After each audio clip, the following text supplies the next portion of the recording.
Chapter 58. The Greenwood Sword, the talisman's second uncle prepared, seeds, spirit stones, healing medicinal pills, and several simple formations. When she finished checking everything, Su Jingji knocked on the door. Junior Marshal Brother Yi, are you done? Mo Tiange answered, I'm coming. In the courtyard outside the house, all the cultivators gathered together. Except for Senior Marshal Brother Zhou, everyone looked more or less nervous. They all entered the sect through the Immortal's assembly. Their cultivation levels weren't weak, but they couldn't obtain foundation building pills. It could be said that they all entered the sect for the sake of foundation building pills. Mo Tiange was no exception. As individual cultivators, their biggest difficulty wasn't lacking spirit veins and medicinal pills, but not being able to obtain foundation building pills. If spirit veins weren't good, they could make do. If they lacked medicinal pills, they could slowly earn money to buy them.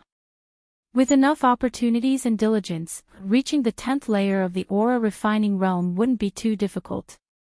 However, individual cultivators had no way to obtain foundation building pills.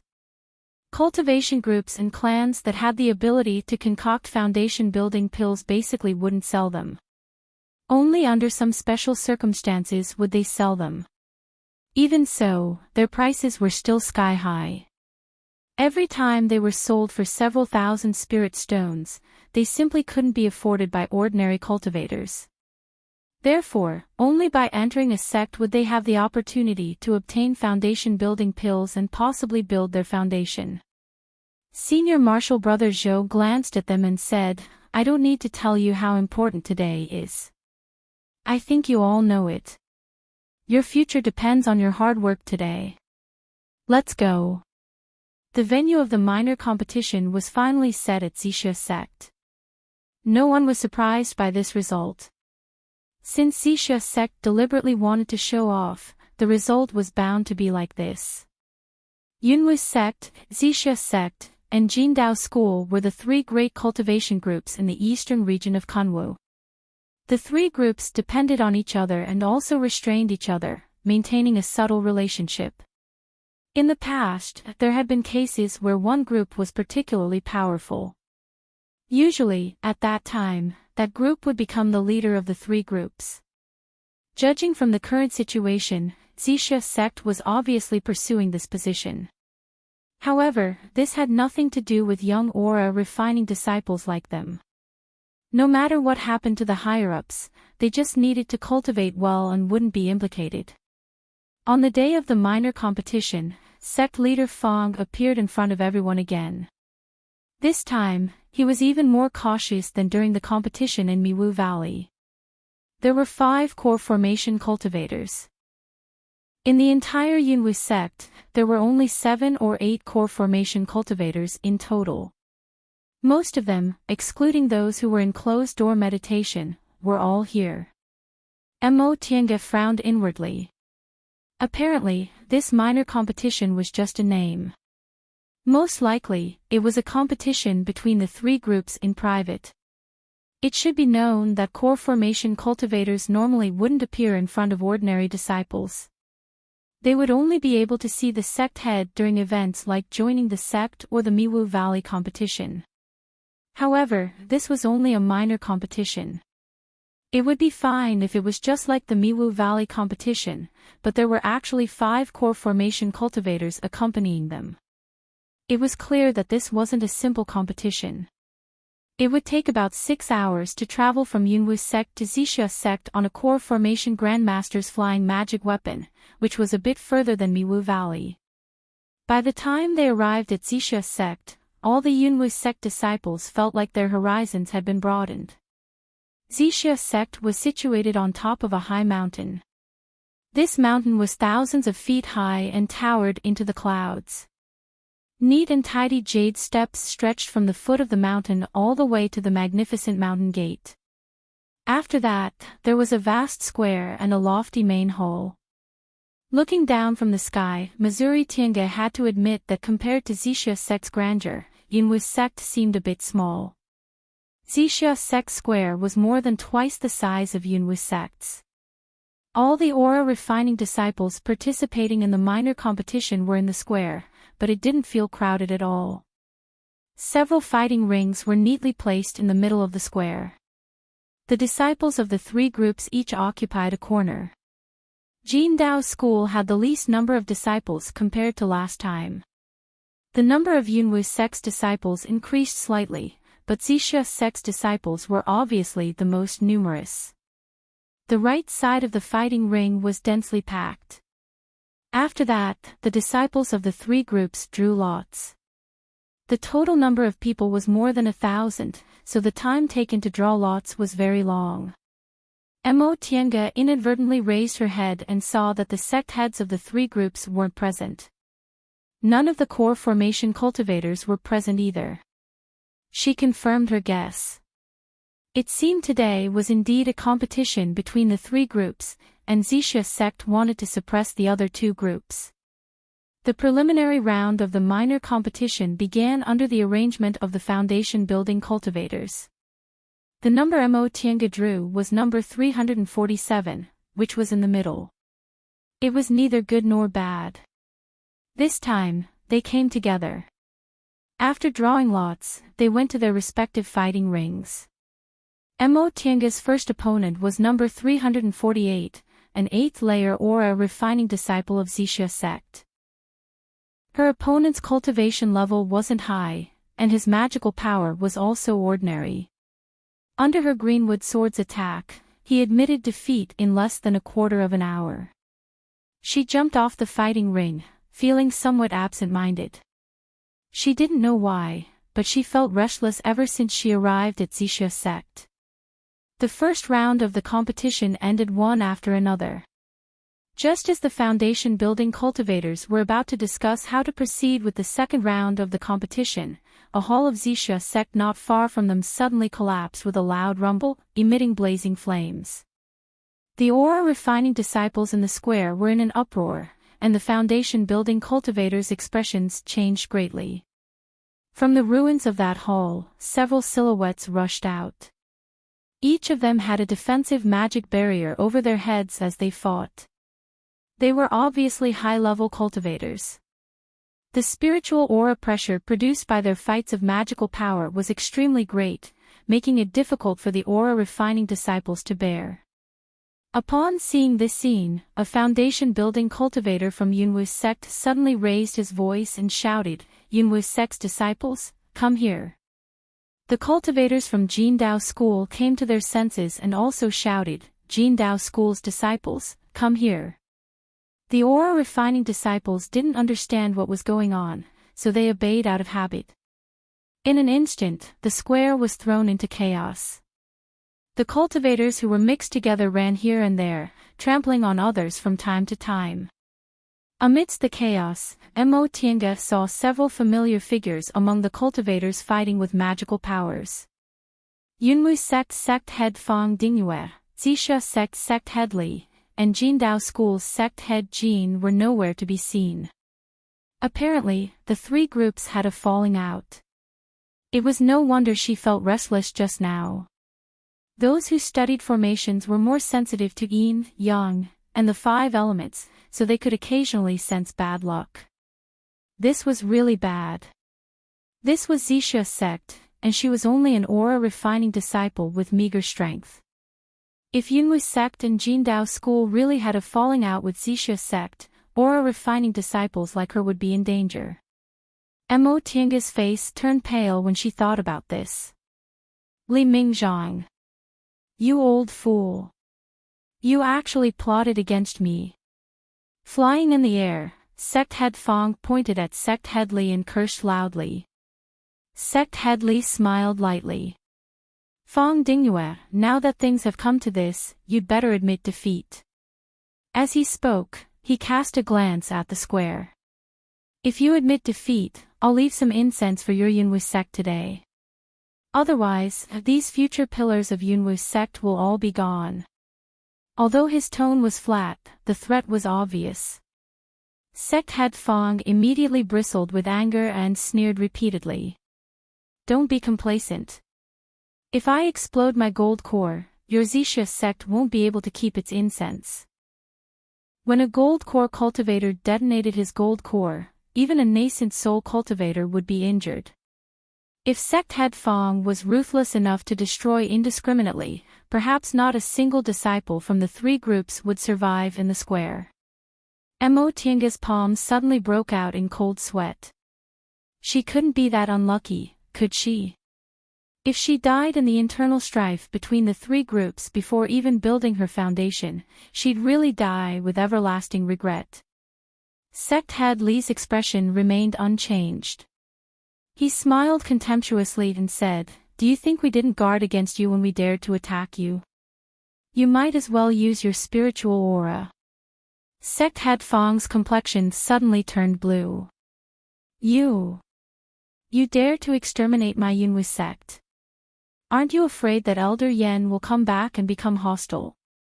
Elder Yen was the Grand Supreme Elder of Yunwu sect, the only nascent soul grandmaster in Yunwu sect. Sect Head Li snorted. Do you think we don't know? Your Elder Yen passed away 10 years ago, he just didn't dare to make it public. Once he said that, not only did Sect Head Fong's complexion turn pale, but all the Yunwu sect disciples in the square were also shocked. This matter was obviously Yunwu sect's top secret. Not to mention ordinary disciples like them, even foundation-building disciples didn't know about it. It seemed Xixia sect's move had been planned for a long time.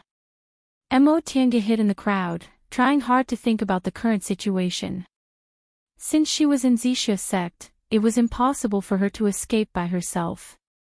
She could only wait and see how these people would deal with the Yunwu sect disciples. They couldn't possibly kill all of them, right? The more she thought about it, the more cold sweat covered her forehead. Second uncle was still waiting for her to bring back foundation building pills. Who would have thought this was actually a trap? Chapter 59. The people in the square didn't know what happened in the main hall, but they all saw the result. When they heard Xixia sect's Sect Head Li's order, Sect Head Fong was immediately beaten down. No one knew what they did to him, but he couldn't resist at all. The other core formation cultivators were nowhere to be seen. It was unclear whether they fell into a trap or were persuaded. Core formation cultivators cherished their lives very much.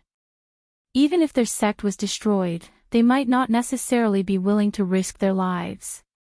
Sect Head Fong was, after all, the sect head of a sect. He also knew that with his status, it wouldn't be good for Yunwu's sect to be destroyed, so he risked his life to resist.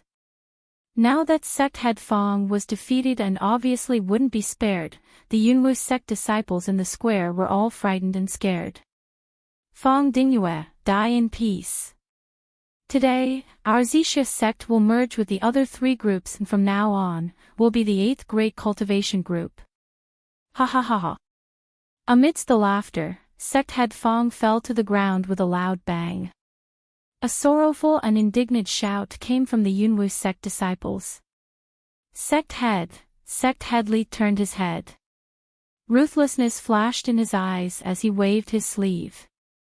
Instantly, that person screamed and fell to the ground. Mo Tiange turned her head and saw the foundation-building cultivator lying on the ground. His eyes were wide open, as if he died with a grievance. There was a bloody hole in his body, and blood was gurgling out. At this time, she heard a mournful shout, "Father!" It was Wang Qinyi. The dead foundation-building cultivator was her father, Wang Qiao. Although Wang Qinyi had a foundation-building cultivator as her father, she never showed off. Usually, she only said she was Wang Qiao's disciple. This was the first time she called him that in front of outsiders. Mo Tiange looked worriedly at Sect Head Li, who was still in the air. Fortunately, Sect Head Li didn't want to kill him since he saw he was just an aura-refining cultivator. Under this ruthlessness, none of the Yunwu sect disciples dared to move. Several foundation-building cultivators were trembling with fear.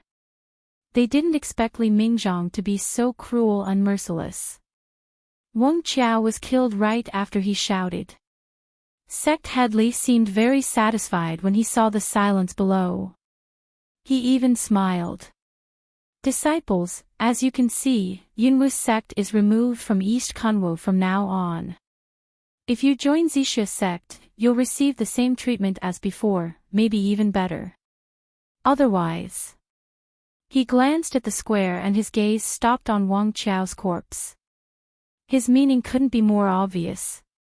Under such a combination of carrots and carrots, Yunwu's sect's aura-refining disciples and several foundation-building disciples didn't dare to move in the slightest. All of them acquiesced to this result. Sect leader Li grunted with satisfaction and turned to the disciples of Jindao School. You don't have to take any chances. Now that Jindao School leader can't move, you're at our mercy. Your Jindao School is the same as Yunwu's sect. From today onwards you'll belong to my Zixia sect. If there's anyone who doesn't accept, With Yunwu's sect as an example, no one in Jindao School dared to make a move. Right now, Zixia sect was really too powerful. Even if the two groups joined forces, it still wouldn't be enough to fight against them, let alone now that all the Golden Core cultivators were trapped by them. At this moment, several people flew out from the ruins of the main hall. Some were carrying, some were dead, and some were alive. They were the core formation cultivators from Yunwu's sect and Jindao School. Most of them were already dead. A few of them were still alive, but they were still unconscious. She didn't know what method Zixia sect used to catch so many core formation cultivators in one fell swoop. Sect leader Li turned around and said to someone, Brother Jiang, this time, it's all thanks to you. In the future, Zixia sect's Mount Yunwu branch will depend on you. The person he called Brother Jiang was a man who seemed to be in his 30s. He wore a yellow robe, and on his cuffs, there were several clouds embroidered. This was the symbol of Yunwu's sect. The man looked very indifferent as he said, How can I disobey the sect leader's order? From his words, he already regarded sect leader Li as the head of the three groups. Sect leader Li seemed to be very satisfied with his answer and laughed. Obviously, this cultivator surnamed Jiang was Yunwu's sect spy. Mo Tiange didn't know what benefits Zixia sect promised him to make him betray his own sect. Most core formation cultivators were proud and arrogant. If they didn't promise great benefits, they wouldn't bear such infamy. At this moment, there was a commotion in Jindao School's camp. A core formation cultivator carried a person over and threw him in front of sect leader Li. Mo Tiange focused her gaze and saw that it was actually Jindao School's school leader Jean. At this moment, sect leader Li was very complacent. He stared at the ashen-faced school leader Jean and said with a smile, Brother Jean, considering our many years of friendship, I'll give you another chance. How about Jindao School submit to my Zixia sect? School leader Jean looked very angry. His whole body was in a sorry state. He turned to look at Jindao School's camp, then his gaze fell on the corpse on the side. After a long time, he finally sighed dejectedly. Do I have any other choice now? You're the knife, and I'm the meat.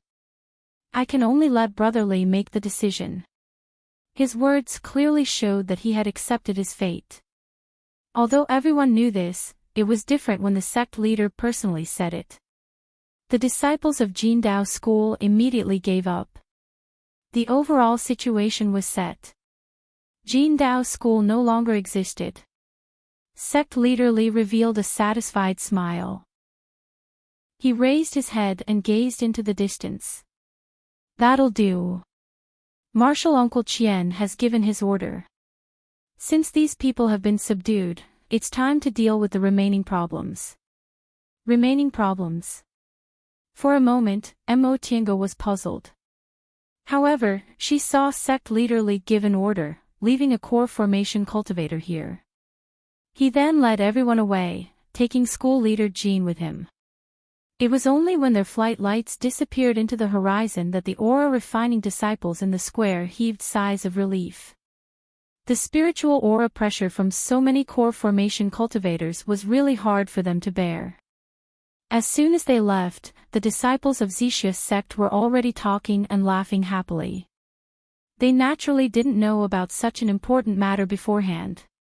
However, they were naturally happy to see their sect annexing the other two cultivation groups and becoming the biggest cultivation group in this area.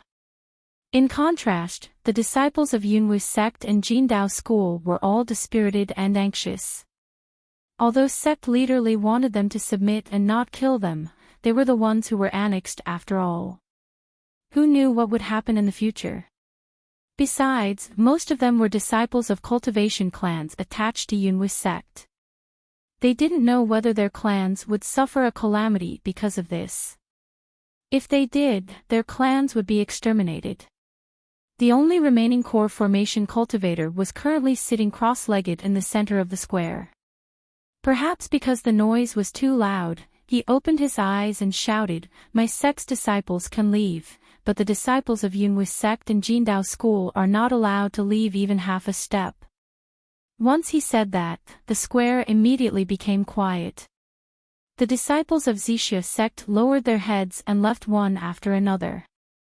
The disciples of the other two cultivation groups didn't dare to make any noise. Seeing that all the disciples of Zishia's sect had left in just a moment, the core formation cultivator once again closed his eyes and meditated. After a long time, seeing that the core formation cultivator wasn't paying any attention to them, the disciples of the two cultivation groups went to look for their relatives and friends to discuss the matter in low voices. Upon seeing this, Mo Tiange also quietly went to Wang Qian's place. Since Wang Qiao's death, Wang Qianni had been holding her father's corpse, sitting on the ground in a daze while shedding tears. It seemed like she couldn't accept what had happened. Shen Bing and Murong Yan were already by her side. The two of them tried to persuade her in low voices, but their hearts were also burning with anxiety. The two of them were also disciples of cultivation clans, and they even had masters. Faced with this kind of unforeseen event, they were afraid their clans and masters would be implicated. Mo Tiange first saluted Shen Bing and Murong Yan when she arrived by their side. She then advised Wang Qianni in a low voice, "Senior Martial Sister Wang, now isn't the time to be sad. Martial Uncle Wang has passed away, so the rest of the matters will have to depend on you. You have to keep your spirits up." Wang Qianni's gaze wavered. Mo Tiange hastily said, "We still have to rely on Senior Martial Sister Wang to take care of your mother and the people of Wang clan, lest they get involved in this matter." Wang Qianni took a deep breath, wiped her tears and looked at Mo Tiange. "Thank you for the reminder, Junior Martial Brother Yi. I'll persevere." Mo Tiange nodded lightly, then no longer said anything to them. Although she was familiar with Wang Qianni, their friendship hadn't reached the point where they could advance or retreat together. Before the matter was clear, it was better for them not to have too many interactions. Mo Tiange raised her head, wanting to look for Lu Yidao and the others, but she saw Jiang Shanghang first. Jiang Shanghang's expression was unsightly and looked increasingly gloomy for some unknown reason. Chapter 60. Before long, they found Su Jingji. When Mo Tiange approached him, she discovered that his expression was also very unsightly. She pulled his sleeve to draw his attention back to her. "Junior Martial Brother Yi." Su Jingji trembled slightly. This. How could this be? How could Mo Tiange answer this question? She could only comfort him. "Senior Martial Brother Su, don't worry. I think they just want to annex the other two groups. As long as it's not necessary, they won't kill anyone." Su Jingji shook his head. How could it be that easy to annex other cultivation groups? The three cultivation groups have been established here for several thousand years. It's not like there hasn't been a situation where one of them was especially powerful, but they've always lived in harmony. Every cultivation group has a complicated relationship. It's easy to oppress them with force, but it's not easy to completely control them. I have a feeling that if Zixia sect makes a move, blood will flow like a river. Mo Tiange was speechless. She didn't really understand the matters of cultivation groups and clans, so what Su Jingji said sounded very reasonable. He turned around and saw that Qin Shi had come looking for him. Junior Martial Brothers. Although his expression was calm, it was much graver than usual. Senior Martial Brother Qin. Mo Tiange turned to look at him. Have you seen Senior Martial Brother Liu? Qin Shi shook his head. I don't know where Senior Martial Brother Liu is. I only saw you two. He paused for a moment then said, but I saw Senior Martial Brother Jiang, and his complexion looked very bad. Su Jingji snorted coldly. Of course his expression wasn't good. It was their Jiang clan who betrayed Yunwu's sect. Both Mo Tiange and Qin Shi were stunned. Jiang clan. The core formation cultivator who acted as a spy just now was indeed called Brother Jiang. So that's Jiang clan's core formation grandmaster. Qin Shi nodded slightly. It seems Senior Martial Brother Jiang also feels bad. What's there to be unhappy about? Su Jingji sneered. This time, their Jiang clan has gotten what they wanted. In order to seize the sect's power, they didn't hesitate to become someone else's grandson. Mo Tiange and Qin Shi glanced at each other but didn't answer. Everyone knew that Jiang Shanghang and Jiang clan weren't on good terms. Besides, the clan's aura refining disciples basically didn't know about this kind of matter. Most likely, when Jiang Shanghang found out about it, his mood would be far more complicated than others. Qin Shi pondered for a moment then said, aside from waiting, there's no other way. Junior Apprentice Brother Su, raise your spirits. If there are any changes, it'll be easier to deal with them. How could Su Jingji not know? He just felt restless when he thought about his family in Yunwu's sect. The three of them found a corner and slowly waited. After a night, a streak of light finally flashed across the horizon. This streak of light landed on the square. It was a core formation cultivator. After exchanging a few words with the guards, the man walked towards the Yunwu sect disciples and said, all disciples, follow me back to Yunwu sect. You're not allowed to disobey my order. Mo Tiange and the other two looked hesitant when they heard what he said. Su Jingji whispered, could it be, both of them could guess what he wanted to say. Now that they were called back, it could only mean that the matter had been settled. It was unknown what they had done in order to seize power in the sect. Qin Shi remained calm and said, we'll know once we go back and take a look. Mo Tiange nodded. Yes. Senior Brother Su, let's go back first. Su Jingji nodded with a pale face. Several hundred Yunwu sect disciples boarded this core formation cultivator's flying magic weapon. When they came, they were restless because they were excited.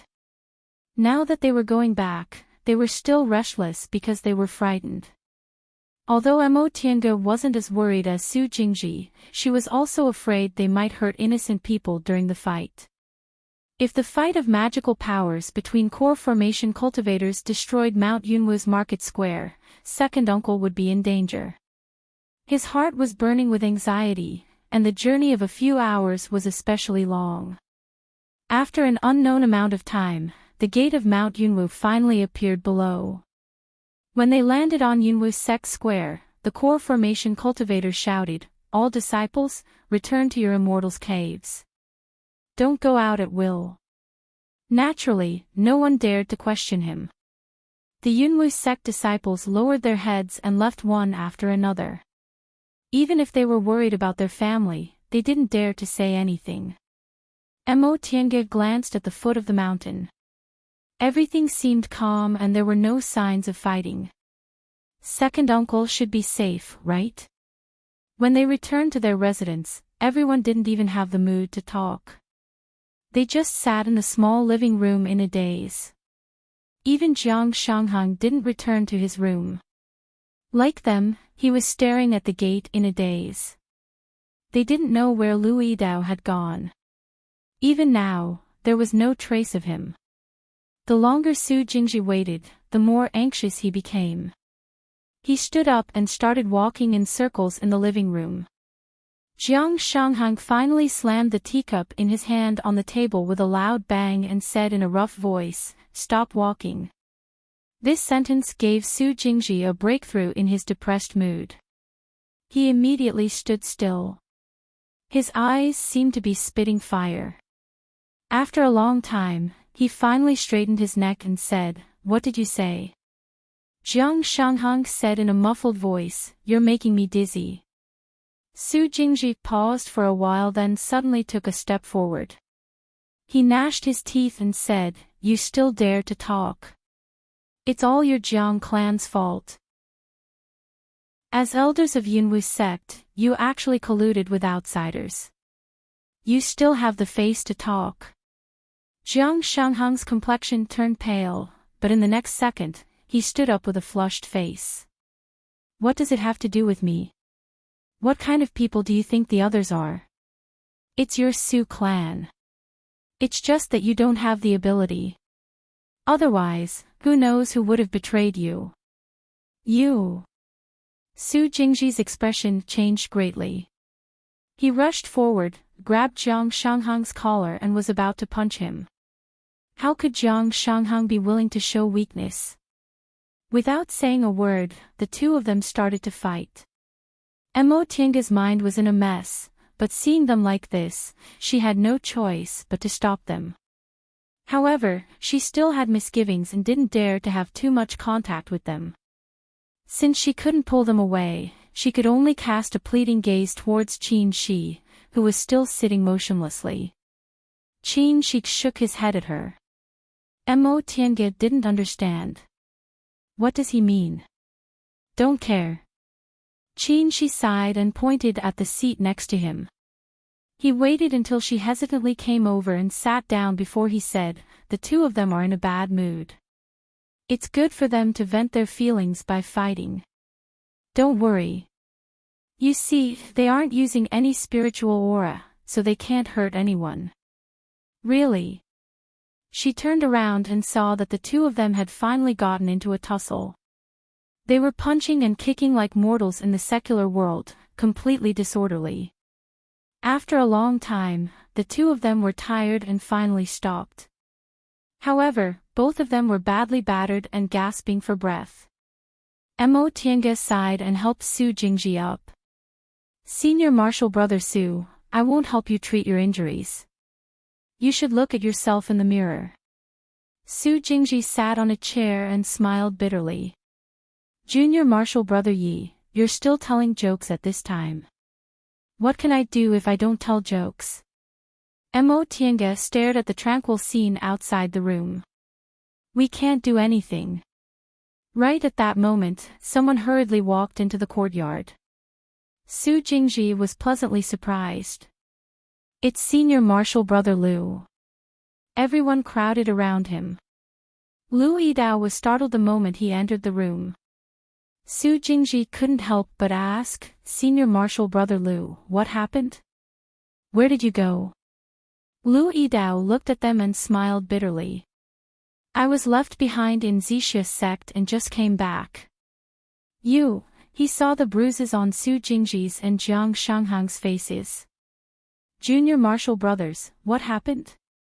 Qin Shi said, "Senior Martial Brother Lu, you don't need to worry. They're just having an argument. I wonder if Senior Martial Brother saw the situation outside when you came back." Lu Yidao looked at the two of them hesitantly and answered, "Junior Martial Brothers, you don't need to worry. There's no big change in the sect. However, in the next few days, we'd better not go out. I heard they're going to carry out a purge of Yunwu sect's forces. We'd better not get involved." "Is that so?" Su Jingji smiled bitterly.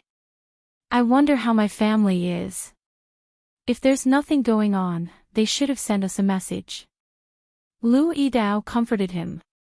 "Junior Martial Brother Su, don't worry. Cultivation clans are the foundation of cultivation groups. As long as your family doesn't resist, nothing will happen. Although he said that, Su Jingji still couldn't help but worry. Although Jiang Shanghang wasn't worried about his family, his mood became even worse when he heard this news. Without saying a word, he went back to his room and slammed the door with a loud bang. Mo Tiange stared outside the room with a heavy heart. Sure enough, they're going to carry out a purge. It seemed that under this tranquility, Yunwu's sect was really going to be bathed in blood. Chapter 61. Several days later, Yunwu's sect officially changed its name to Zixia Sect's Mount Yunwu branch. As soon as she regained her freedom, Mo Tiange went down the mountain to see if second uncle was doing well and then told him about this matter. In the past few days, Yi Jiang had already understood everything.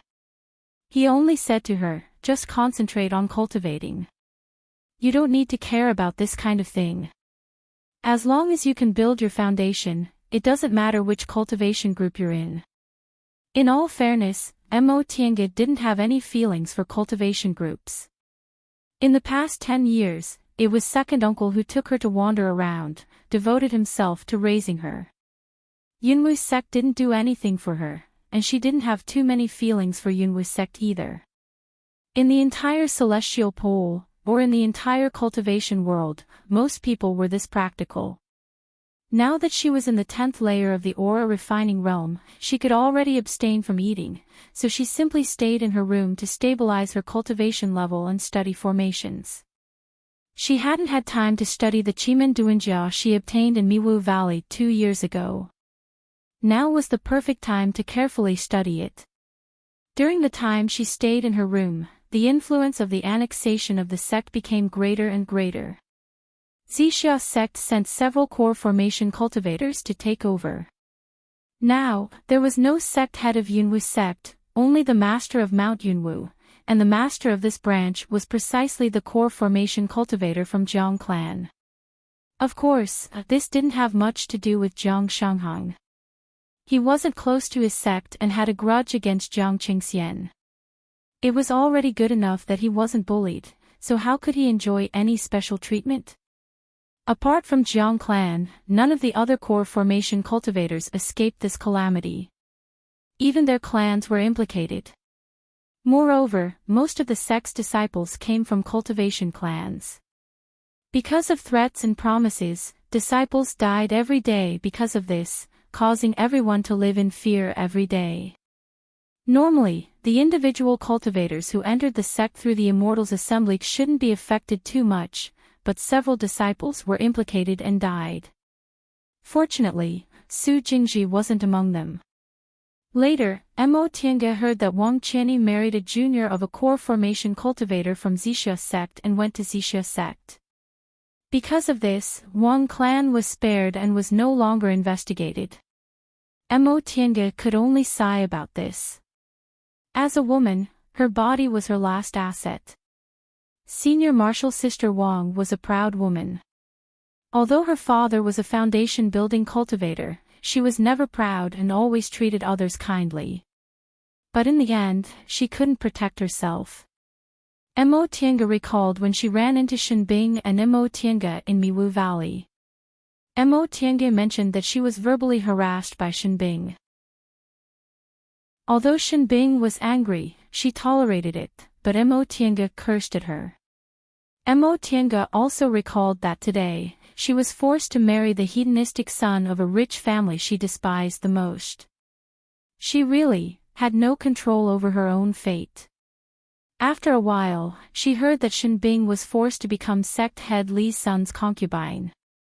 Senior sister Shenbing had always been famous for her beauty in the 3 sections. Many of the disciples of the 3 sects had fallen under her skirt. She was not surprised at all that she had fallen into such a situation. Beauty was wealth, but it was also a curse. If she hadn't disguised herself as a man and stopped showing her womanly side, she probably wouldn't have had a good ending today. Later, Yan's Mo Li's sect, Sect's Yan, sect, Yen Yen as, Mo sia sex Lizi cities well as she could. Mo, as she said, moo's moo. Ching, moo as ching, moo. Apart from replying with a blessing summoning amulet, there was nothing else she could do. Several months later, the storm of annexing the two sects gradually subsided. When Mo Tiange came out of her room and saw the three of them in the small living room, she couldn't help but feel a bit surprised. What's going on? Lu Yidao beckoned her over. Junior Marshal Brother Yi, come over and let's have a chat. Filled with questions, he walked over and found a chair to sit on. Mo Tiange really didn't believe she was fine. Lu Yidao and Su Jingji were extroverted, so it was normal for them to gather and chat when they had nothing to do. However, she never left his room unless he had something to do. The reason he stayed outside was either because he had something to do or because he was interested in a topic. Lu Yidao excitedly asked, Junior Marshal Brother Yi, you still don't know about the news that just came out, right? What news? Lu Yidao mysteriously paused for a moment before continuing, news about foundation building pills. Mo Tiange almost forgot about this matter. After the sex extermination, she also forgot about the minor competition that was supposed to be held several months ago. What's wrong? Are they going to hold the minor competition again? Lu Yidao shook his head, feeling extremely excited. I heard that in order to appease the sex disciples, they're going to increase the distribution of foundation building pills and change the method of distribution. Method? What method? Are we not going to hold the minor competition anymore? Lu Yidao nodded. Yes, the minor competition this time is cancelled. Mo Tiange didn't understand. Then what method are they going to use? Su Jingji, who had been silent the whole time, coldly snorted and said, Isn't it because too many people died this time? If we hold the minor competition, it'll be too cold and cheerless, so they're changing the method. Su Jingji's mood had always been bad. Although their Su clan wasn't implicated, they weren't having a good time either. Su Jingji originally had an uncle in the foundation building realm, but because he was close to sect head Fang, he was demoted back to the clan. Fortunately, he expressed his stance quickly, so he didn't implicate other people. Coupled with Shen Bing's and Wang Qianyi's experiences, Su Jingji, who was also a descendant of a cultivation clan, was filled with hatred.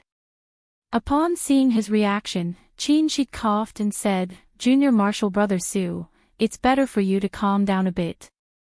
No matter what happened in the past, Zixia sect is hanging over our heads now. Su Jingji's expression stiffened, but in the end, he still agreed. How could he not know this? However, his life had been smooth ever since he was a child. Aside from the Immortals' assembly, he had never encountered such a depressing matter, so he didn't hide his emotions. Lu Yidao felt very embarrassed after being interrupted. Su Jingji's mood wasn't right, yet he was so excited. He immediately restrained his emotions and said, I heard the demonic beasts in the depths of Kunwa mountain range are getting restless again, and the small demonic beasts in the vicinity are also frequently injuring people. Therefore, the sect has decided to reward us according to the number of demonic beasts we catch in Mount Yunwu within a day. The first few dozen disciples will be qualified to receive foundation building pills. Is that so? Mo Tiange frowned. In the depths of the south of Kunwu was a dense forest that stretched as far as the eye could see. Reportedly, there were many high-level demonic beasts there, but in the vicinity of the sect, there were generally only first and second-rank demonic beasts. The first rank was equivalent to the aura refining realm, while the second rank was equivalent to the early stage of the foundation building realm. As long as aura refining disciples were careful, they could deal with first-rank demonic beasts. As for second-rank demonic beasts, although it was a bit difficult, demonic beasts didn't know how to use talismans and didn't know many spells, so they could still be killed if many people ganged up on them. Even if they couldn't kill them, they could still run away. However, although this method sounded good, it wasn't like the minor competition where even if they were strong enough, one of them would meet a tragic end if they met a similar opponent. But after careful consideration, it was actually a preferential treatment for cultivation clans because they had a lot of manpower. When the time came, they could concentrate on one person and obtain a foundation building pill. As for the other disciples, who would be willing to sacrifice themselves for others? After all, if there were spoils of war, there would be rewards. Can we go together? Lu Yidao shook his head. This time, we won't be competing in Miwu Valley. Disciples will be competing with each other. Of course, if we run into each other inside, we'll presumably be allowed to move together. However, the chances of that happening are really low. The mountain forest is too big. Mo Tiange was calculating in her heart. This method had both advantages and disadvantages. The advantage was that she didn't need to be afraid of being seen by others, so she could just use whatever method she had. The disadvantage was that she had to be extra careful. After all, if she wasn't careful when fighting demonic beasts, she might end up dying in their mouths.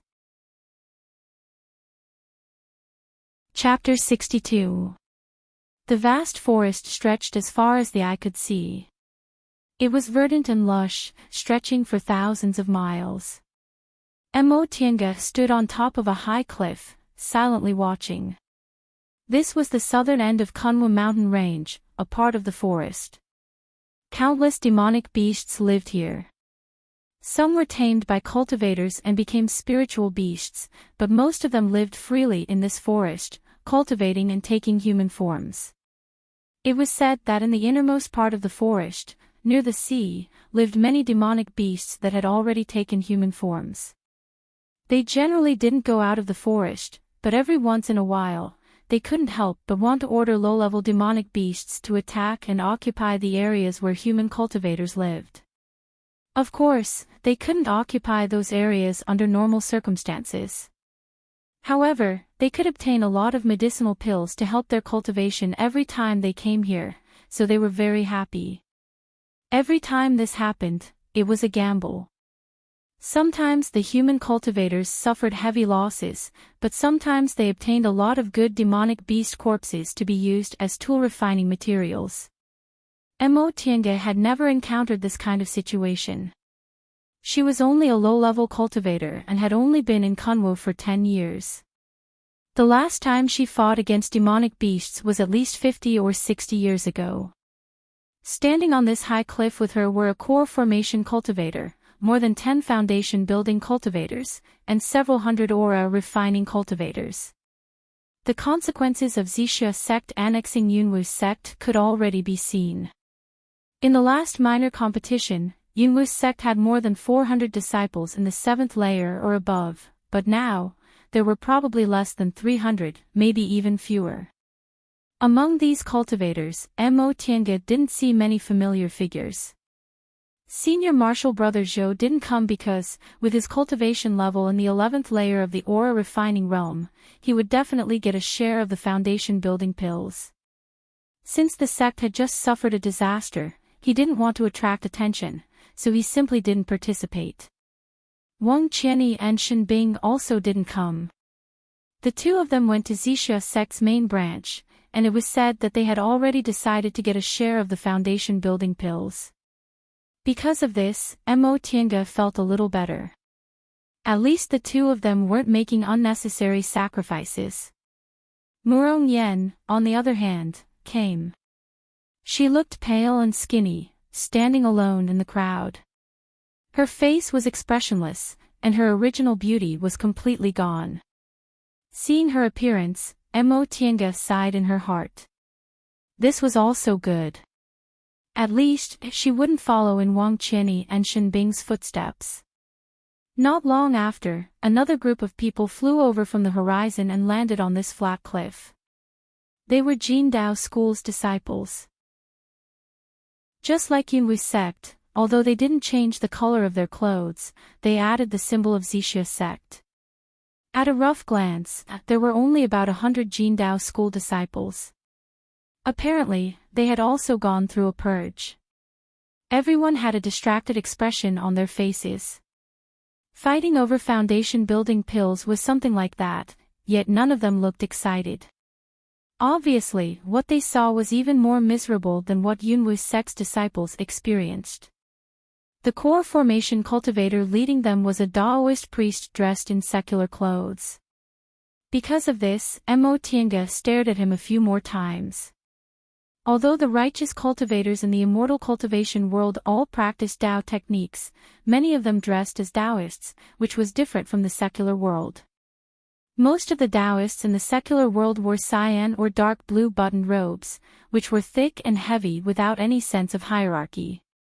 Daoist robes in the cultivation world, on the other hand, were mostly beautified. Dark blue robes, buttoned robes, and plain robes were layered with innate trigrams and taiji cloud patterns. Their colors were also distinguished, making them look elegant yet dignified. Compared to the Daoists in the secular world, Daoists appeared even more elegant and graceful.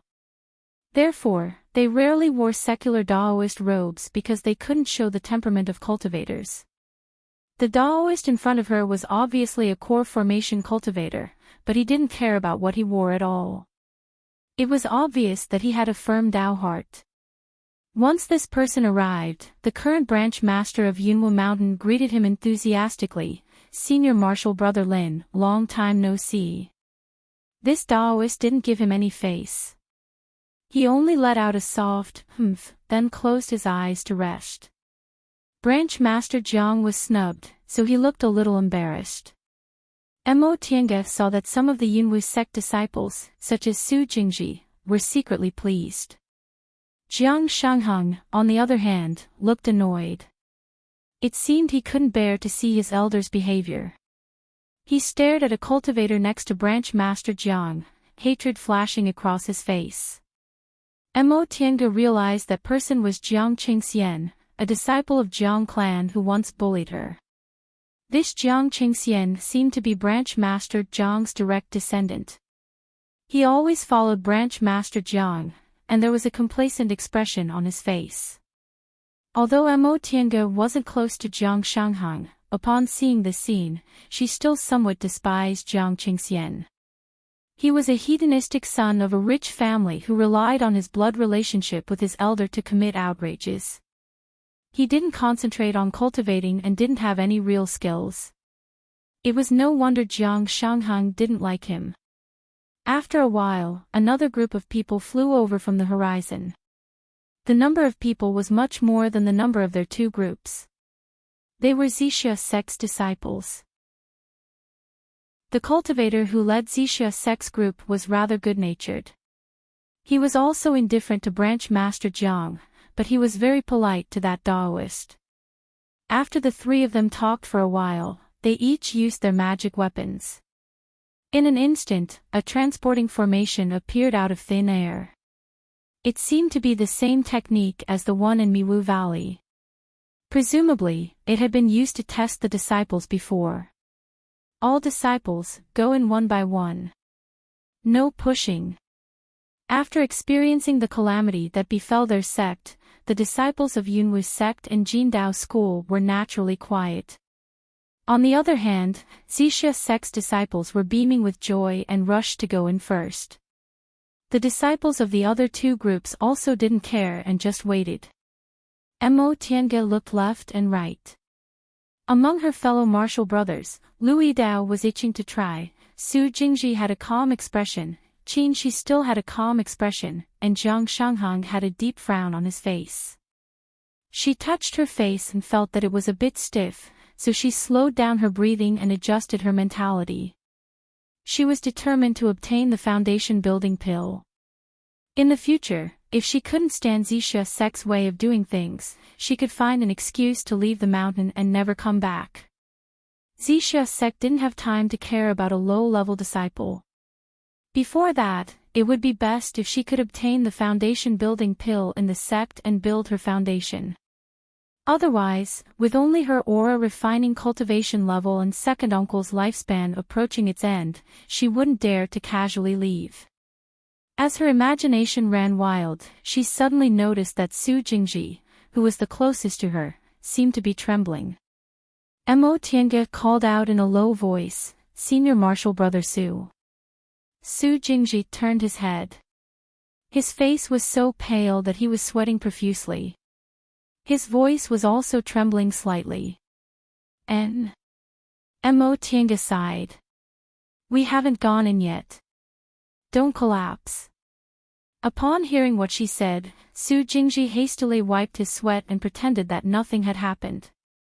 "Junior Marshal Brother Yi doesn't need to worry. Even if I worry, I won't be able to," Mo Tiange said. "You have to be alert. This forest is very dangerous, and we can't travel together." Su Jingji nodded. After a long time, he seemed to still be in a bad mood. He whispered to her, "Junior Marshal Brother Yi, I'm really worried. Our three groups obviously have a grudge against each other. If we go into the forest like this, won't there be some kind of conflict?" Mo Tiange was puzzled. "Why?" Su Jingji was silent for a long time. All of a sudden, he said through clenched teeth, "If I run into that Jiang Qingxian, if I can clean him up, I'll..." A fierce look flashed across his face. She knew what he meant. Mo Tiange was startled. She turned her head around and saw that no one was paying attention to them. She then said in a low voice, "Senior Marshal Brother Su, you mustn't talk nonsense. You're too nervous." Su Jingji closed his eyes and nodded. He then wiped the sweat on his face and said, "Junior Marshal Brother Yi is right." Right after he said that, he closed his eyes to rest, adjusting his breath and calming his mind. Mo Tiange pondered for a moment, then took out something from inside her robe and handed it to him. "Senior Marshal Brother Su, this is a heart-calming talisman. If you can't control yourself, just stick it on your body." Su Jingji opened his eyes. Without saying anything, he accepted the talisman and said, "Thank you, Junior Marshal Brother Yi." Mo Tiange smiled. She no longer said anything and just stared at the transporting formation. In just a short while, almost all the Zixia sect disciples had left. She composed herself, then walked towards the transporting formation. Chapter 63. The transporting formation shone brightly. Without any hesitation, Mo Tiange slapped a defensive talisman on her body. This time, it was different from Miwu Valley. No matter what, Miwu Valley had been dealt with by the seniors of the three sections. Although there were still demonic beasts, there were only a few left. Moreover, there were some restrictions set up in the valley. As long as the disciples had the medallions, they wouldn't die. But in this forest, it was hard to say. If they really teleported to the front of the demonic beasts and got bitten, it would be fatal. Moreover, there was a turbulent undercurrent between the disciples of the three sections. In addition, there were some people who would forget what was right for the sake of profit. They might really lose their lives. Because she'd long anticipated that this trip would definitely be dangerous, she deliberately used some things to exchange with Qin Shi for some talismans. A while ago, Qin Shi had been practicing drawing talismans. Although he lost a lot of his talismans, he also made quite a few finished ones. Since he didn't like them, he said he had a lot left, so the other three people exchanged a lot of talismans with him. Mo Tiange didn't have many spirit stones left, so she used some materials to exchange with him. He didn't really care because he dabbled in both pill concocting and tool refining, so he accepted everything she offered. Mo Tiange was somewhat worried about preparing for the trial this time. She wasn't a wealthy cultivator, and all the spirit stones she needed for cultivation were obtained through rewards or transactions. Unfortunately, she didn't have a good aptitude, so the amount of spirit stones she needed to cultivate was quite a lot. It turned out that second uncle had sold his own belongings to prepare talismans and pills for her during the minor competition of the three sects. She really didn't have any other belongings. There were only about 100 or so spirit stones left, which were reserved for laying formations. There were also some spiritual plants, spiritual objects, and other materials, but most of them had already been exchanged for spirit stones, so the remaining ones couldn't be sold for much money. There were also too few talismans, so they couldn't be exchanged for spirit stones. In addition, there were a bunch of unknown things. Some of them were recognized by Qin Shi, so he exchanged them for talismans. As for the rest, he didn't know what they were. She remembered that she had obtained a bead from the man of the clan. It was about the size of a child's fist. She could feel the surging spiritual qi in it, but no one could recognize what it was. In this way, only the spiritual weapons were still valuable. Most of them were obtained from the man from the clan 3 years ago, so she didn't dare to sell them. However, this wasn't something she needed to worry about right now. At the very least, she had made sufficient preparations for this test. Once she was transported into the forest, Mo Tiange immediately looked around. Fortunately, he didn't encounter any demonic beasts. She heaved a sigh of relief and took a step forward. The next moment, she missed her footing and fell straight down. She hurriedly used the light body technique, found a foothold, and leaped up.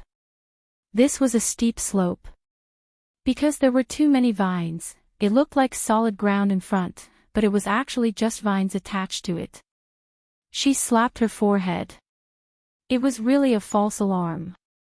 She had observed the surroundings but had forgotten to look under her feet. It seemed that she would have to pay more attention in the future. He was surrounded by dense trees and vines that crawled everywhere. Beneath his feet was a thick layer of dried leaves. It was very difficult to find a path.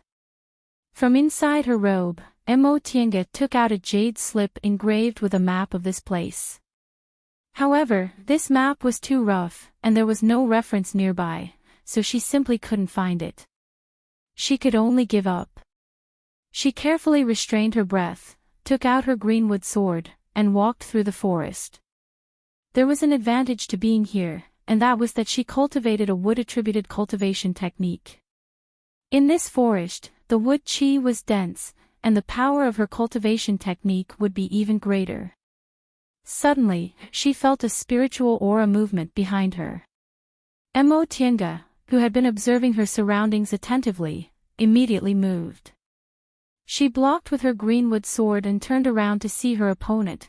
It was actually a brightly colored flat-headed demonic snake. In an instant, her hair stood on end. Even though she considered herself bold, she really wanted to vomit when facing such a snake. But now wasn't the time to vomit. This demonic snake's breath wasn't weak. If she didn't concentrate and died under its mouth, it would be even more disgusting. This snake was more than 10 feet long, as thick as the mouth of a bull, with a flat head and a thin tongue. Its cold and gloomy eyes were directly staring at her. Judging from the breath it emitted, it was a first-rank demonic beast. In an instant, the snake jumped up and spat black venom towards her. At this time, the defensive talisman on her body took effect. The venom fell off before it could touch her body. After this attack, the defensive barrier on her body shook and was about to break. Mo Tiange didn't dare to be careless, so she took out another defensive talisman and slapped it on her body. Then she took out her greenwood sword and attacked the snake's weak point. This demonic snake was very agile. It moved as fast as lightning. As it stretched and shrank, it tangled with greenwood sword. Mo Tiange carefully controlled greenwood sword while taking out a handful of seeds from her qianquan bag. Taking advantage of the fact that the snake was tangled with greenwood sword, she threw them out. The seeds fell on the snake's body. One by one, they grew into fire thorns, firmly entangling the demonic snake. She calmed down a little, but in the next second, she was so surprised that she almost shouted. The demonic snake stretched and shrank its body. The fire thorns entangling its body couldn't pierce its skin at all. Instead, it swung its tail and sent the thorns flying. Mo Tianga's expression turned grave. The scales on this snake's skin were unexpectedly so hard that the thorns of the fire thorns couldn't pierce through. The demonic snake dodged Greenwood's sword and suddenly turned its head towards her. The tip of its tongue spat out wasn't venom, but fog. Mo Tianga felt dizzy. She was shocked. This must be poisonous fog. She didn't dare to be careless. While holding her breath, she took out a medicinal pill from her chinkuan bag and threw it into her mouth. As the medicinal power of the refreshing pill spread, her mind immediately became clear. She didn't dare to continue entangling with the snake, so she took out a talisman and threw it at the snake's body. A pillar of water soared into the sky and poured on the snake's body. Soon after, it froze into ice, and the demonic snake's body immediately slowed down. Greenwood's sword stabbed down. With a pu sound, the sword finally pierced through its scales and firmly nailed it 7 inches from its head. The demonic snake twisted a few times, but it couldn't break free from the ice or the Greenwood sword. In the end, it stopped breathing and stopped moving. Mo Tianga heaved a sigh of relief. She retrieved her Greenwood sword and carefully wiped it clean. She regretfully looked at the ice on the demonic snake's body. This freezing talisman wasn't cheap. This forest was really dangerous everywhere. It was only a snake, but it actually put her in such a dangerous situation and even made her use an freezing talisman. Facing the snake's corpse on the ground, Mo Tianga was in a dilemma. During this trial, the elders of the school clearly told her to bring back the demonic beast's corpse. However, this snake looked really disgusting, so she couldn't do anything about it. After hesitating for a while, she took out a leather pouch from her chinkuan bag. With a flick of her Greenwood sword, she picked up the snake's corpse, fastened the mouth of the pouch, and threw it into her chinkuan bag. Once she finished doing all this, she once again restrained her breath, carefully identified her direction and went out of this forest. In the dense forest, a clear brook flowed through an open space in the forest, meandering downwards. Under the nourishment of this brook, the grassland on both sides was lush and the wildflowers were brilliant. It was indeed a beautiful scene in the wilderness. However, in this beautiful scene, there were 2 people who ruined it. One of them was wearing purple robes, and the other was wearing yellow robes. Their cuffs were embroidered with the same symbol. The 2 of them fiercely glared at each other. The purple-robed youth snorted and said angrily, "Jindao School's disciple, you actually dared to mount a sneak attack on me." The yellow-robed middle-aged cultivator's expression didn't change. He said faintly, "Yellow-haired brat, so what if I mount a sneak attack on you?" Angered by his unmoved attitude, the youth's face twisted. I'm a disciple of Zixia sect's main branch. Aren't you afraid of being punished by your school?" The middle-aged cultivator smiled faintly. "If I did everything cleanly, who would be able to trace it back to me?" "You." The youth was seething with anger. Presumably, he didn't have enough experience and hadn't experienced any setbacks in his cultivation, so he was easily provoked. He immediately manipulated the spirit tool in his hand and rushed towards the middle-aged cultivator. The middle-aged cultivator cautiously took a step back. While manipulating the spirit tool, he secretly took out a talisman. Both of them were in the 10th layer. For a moment, they were evenly matched as they fought back and forth. Right at this moment, another person came out of the forest. This time, he was wearing black robes. When he saw the 2 people fighting, his expression changed. After a long time, he finally took out an object from his chinkuan bag and threw it towards one of them. Following the sound of the brook, several spiritual aura fluctuations attracted her attention. She carefully hid her tracks and walked towards the place where the fight was taking place. On the meadow beside the brook, 2 disciples from Zixia sect and Jindao school were fighting. In the corner of the forest, a Yunwu sect disciple with a ferocious expression threw the spirit tool in his hand. Ah! With a blood-curdling scream, that Zixia sect disciple lay in a pool of blood, no longer breathing. The disciples of Jindao school and Yunwu sect both heaved sighs of relief. The two of them didn't fight or talk. They just divided the Zixia sect disciple's belongings, burned his corpse with a fire, and then went their separate ways. Mo Tiange hid herself in the forest, drenched in cold sweat. What Su Jingji was worried about finally happened. The disciples of Jindao school and Yunwu sect, who harbored hatred in their hearts, killed the lone Zixia sect disciple to vent their hatred. She could imagine what would happen next. Those who killed Zixia sect disciples couldn't help but attack again. If they attacked too many times, Zixia sect disciples would discover that their fellow disciples were killed. In their anger, they would retaliate against the two groups. The disciples of the three groups would then fight each other, resulting in countless casualties. This trial was indeed full of dangers. Not only did she have to guard against the demonic beasts in the forest, but she also had to worry about other cultivators. After spending a long time to calm down, Mo Tiange once again set foot on the road. Even if she was worried, it was useless.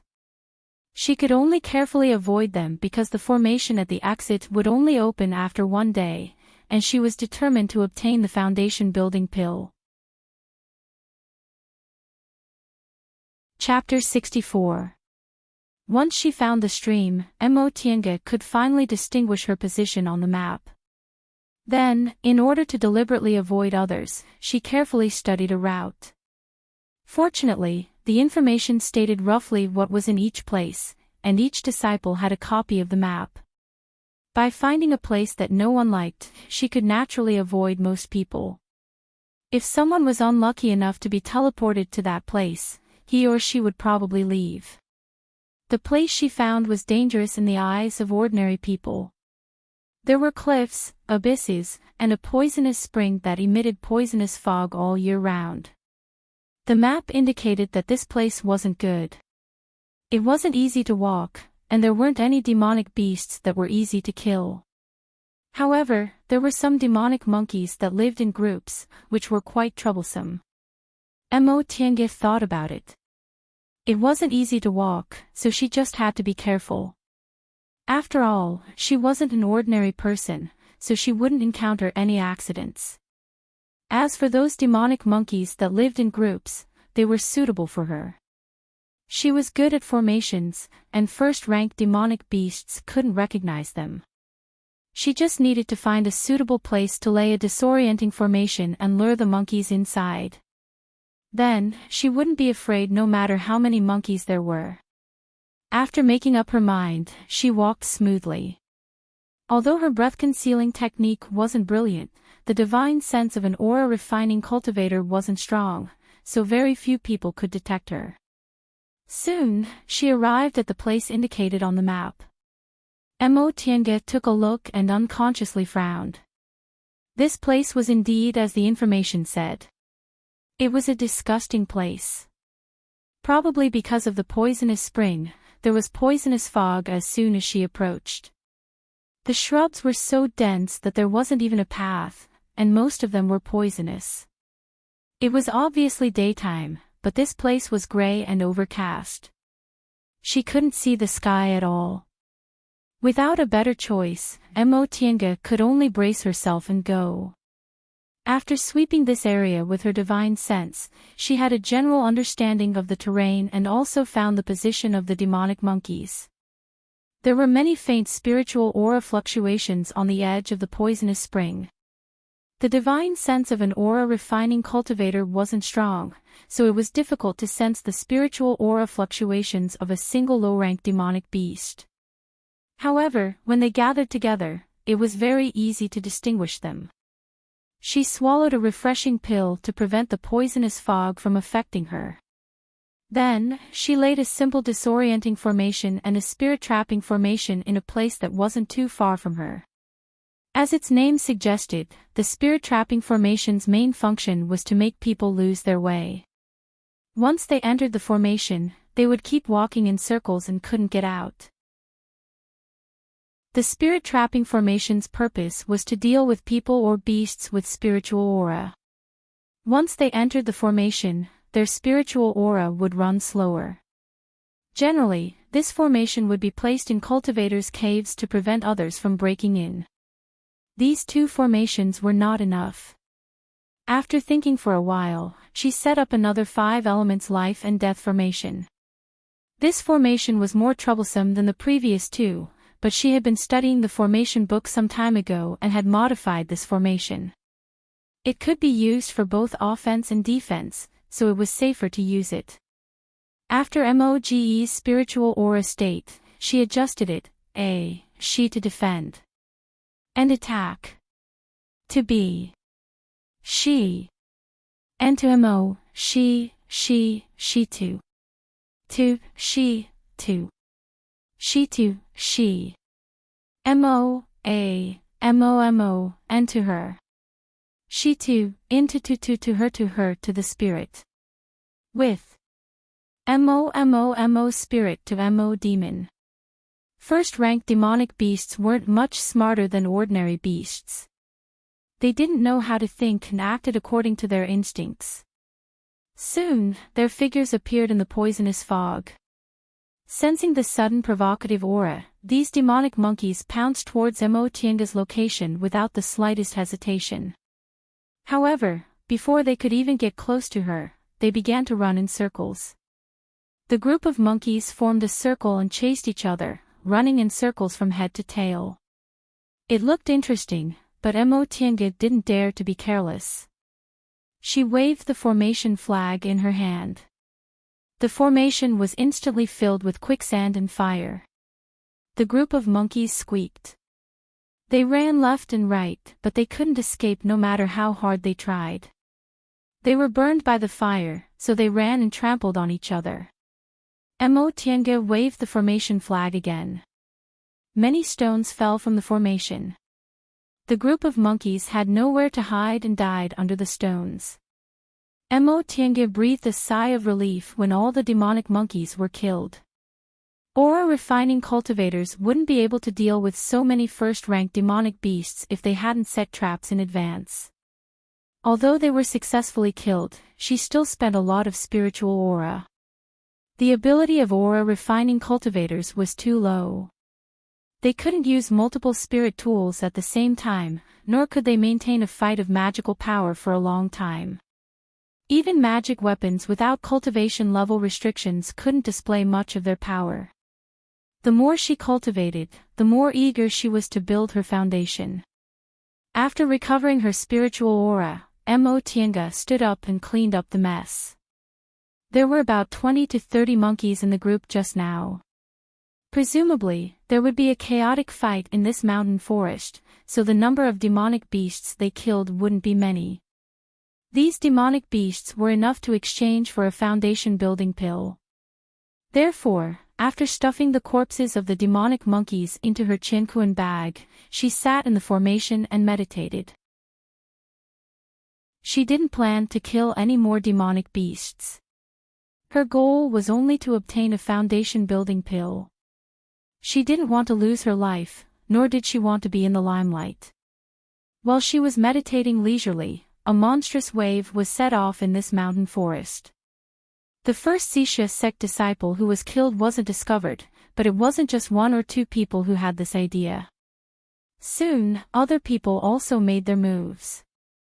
Xixia sect disciples were numerous and powerful. They also felt that these two groups were exterminated, so how could they be willing to give up? By the afternoon, the fight had already been brought to the surface. Although the total number of Yunwu sect and Jindao school's disciples wasn't as many as Xixia sect's disciples, they harbored hatred in their hearts. Moreover, they usually launched sneak attacks and succeeded quite a few times. However, when Xixia sect disciples finally reacted, both sides began to have victories and defeats. As more and more people were killed, they basically didn't care about anything else and started fighting as soon as they saw each other. Mo Tienga didn't know any of this. Fortunately, she came to this place. Otherwise, she would have probably also been involved in the fight. The sky gradually darkened, but Emotianga didn't do anything. She just sat in the middle of the formation. She couldn't light the lamp or it would attract other people. Even if she didn't attract other people, it wouldn't be good to fight at night if some demonic beast came. In any case, she could still see a little. She only needed to endure this night because the exit formation would be open tomorrow. Suddenly, she wrinkled her brows and raised her head. Spiritual aura fluctuations were coming from outside. Someone seemed to be coming here. After pondering for a moment, she slightly tidied up the formation she laid, leaving behind the 5 elements life and death formation. She then hid herself and carefully paid attention to that person. That person stumbled as he ran. His steps were weak and he fell from time to time, but he still managed to run all the way to this place. But all of a sudden, he seemed to bump into something. With a bang, there was no sound. Even after a long time, she still couldn't hear any sound. Emotianga pondered for a moment, then came out of her hiding place and cautiously felt her way over. She had always been cautious.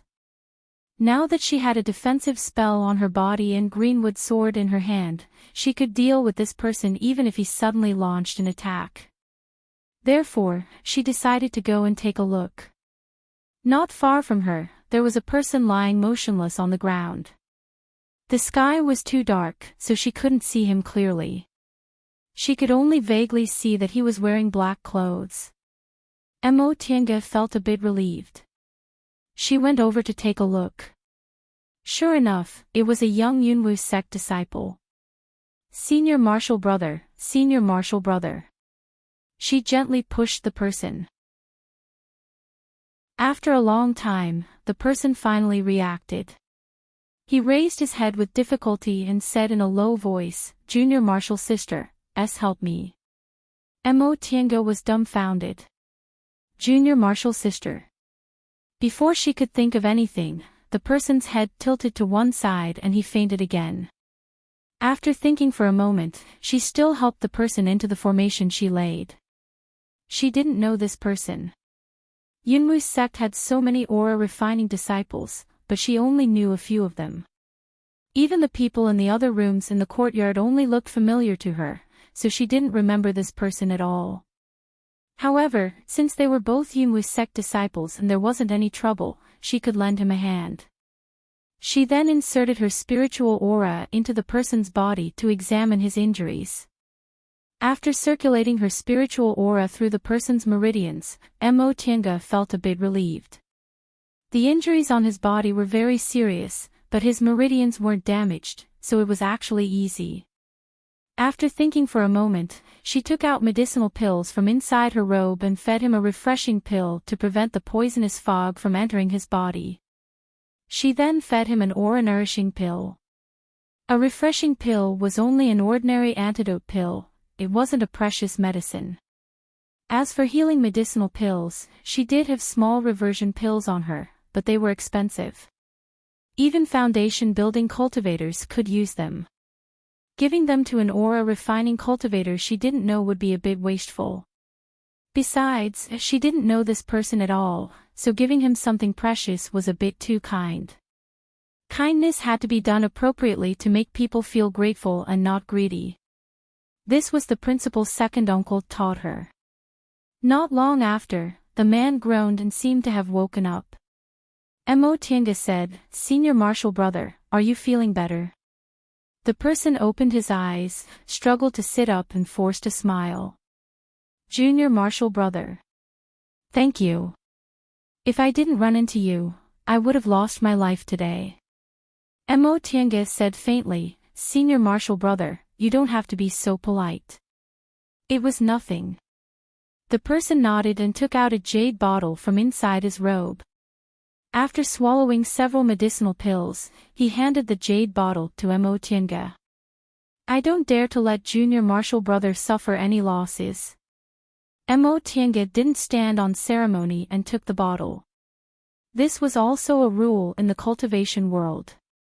First, no one was willing to help others and lose their belongings. Second, people who received favors from others didn't want to owe them favors. Upon seeing her taking the bottle, the person asked, "Junior Marshall brother, where is this place? Is it safe?"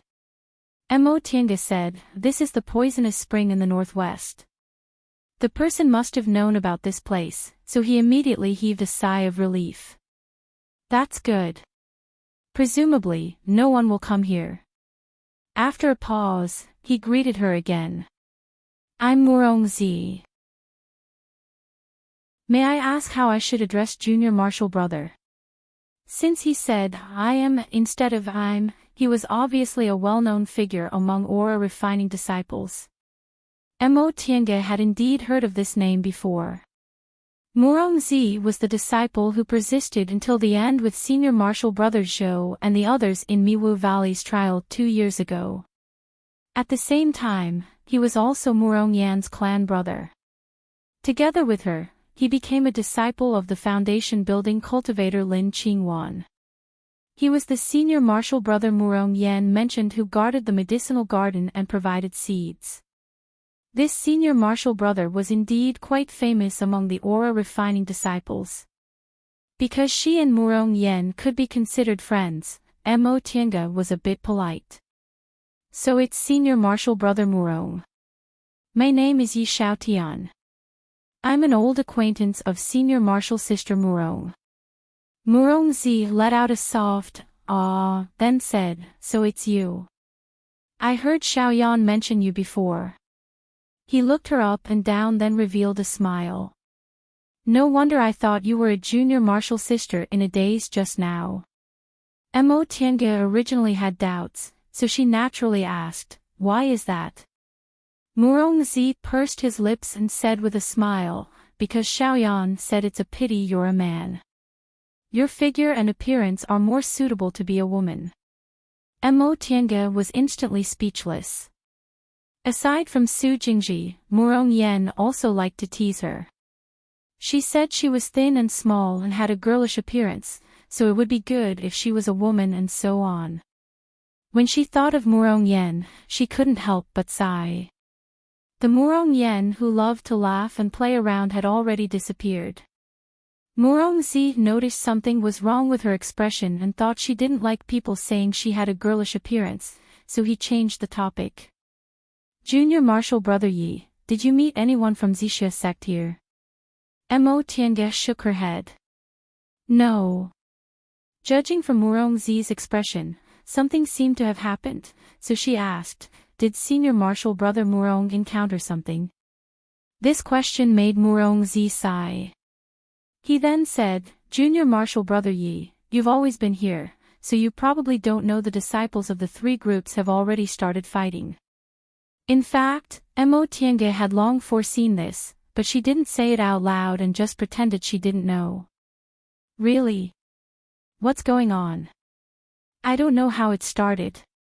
At first, it was just a private fight, but later on, it turned into a chaotic fight. We joined forces with Jindao School and were already fighting against Zixia sect.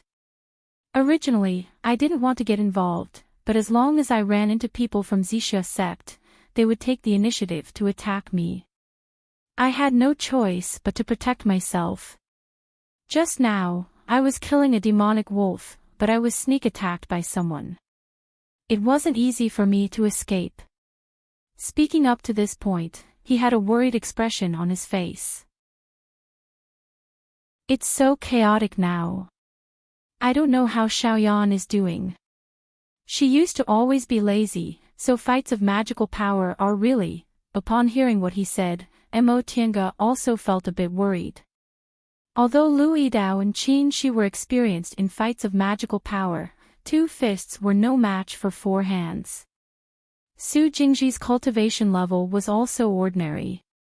Although he was a descendant of a cultivation clan and definitely had several treasures, it was hard to say if he encountered a strong enemy. Murongyan was the most worrisome. She never liked cultivating, and the reason her cultivation level was so high was all because she ate medicinal pills. Her own abilities were really mediocre. The two of them looked at each other in silence for a while. Murongzi forced himself to smile. Junior Marshal Brother Yi, I'll take advantage of you. Let me stay here too. My injuries really can't be healed in a short time, Tiange nodded. This place isn't mine, anyone can come here. Senior Marshal Brother Murong doesn't need to be polite. Murongzi smiled, then began to meditate to heal his injuries. This place was very dangerous, so it was better for him to recover his spiritual aura as soon as possible. Chapter 65. Inside the poisonous fog, Tiange and Murongzi were meditating quietly. Their surroundings were quiet. This was a rare moment of peace in this mountain forest. Aside from this, battles were also going on in different places. Although this mountain forest was vast, there were always people who ran into each other. If one of the parties was Xixia sect, it would lead to a chaotic battle. Some people killed, and some people were killed. At night, for safety's sake, to vent their anger, the disciples from both sides gathered together to search for opponents who were alone and kill them to prevent themselves from being killed. Murongzi seized the time to heal his injuries and restore his spiritual aura, while Tiange was secretly on guard. Unlike her fellow disciples who came from cultivation clans and harbored hatred toward Xixia sect, she didn't want to get involved in any disputes. She just wanted to quietly wait for the exit formation to open and exchange it for a foundation-building pill. Suddenly, she sensed a spiritual aura fluctuation in the air. Tiange opened her eyes. Just as she was about to look at the poisonous spring behind her, she suddenly felt a gust of wind. She promptly pushed Murongzi away and rolled to the side. Her cautiousness saved 2 lives. In the next moment, the two of them widened their eyes and stared at the thing in front of them in astonishment. This demonic beast had a flat head, sharp teeth, and a bulging back like a small mountain. Its lower body was still in the poisonous spring, but the part that was exposed was enough for them to recognize what kind of demonic beast it was. Murongzi muttered, "Second-rank demonic beast, iron-teethed crocodile. Turns out there really is a second-rank demonic beast here." Tiange pulled him back and waved her hand, summoning formation flags. The place they were originally meditating was the 5 elements life and death formation she laid. As soon as the iron-teethed crocodile attacked, it entered the formation. Senior Marshal Brother Murong, what's this? Murongzi regained his composure and said with a frown, "This is a second-rank demonic beast, equivalent to an early-stage foundation-building cultivator. We're no match for it." Before they could say anything else, the iron-teethed crocodile dashed forward and opened its mouth to bite them. The two of them hastily retreated.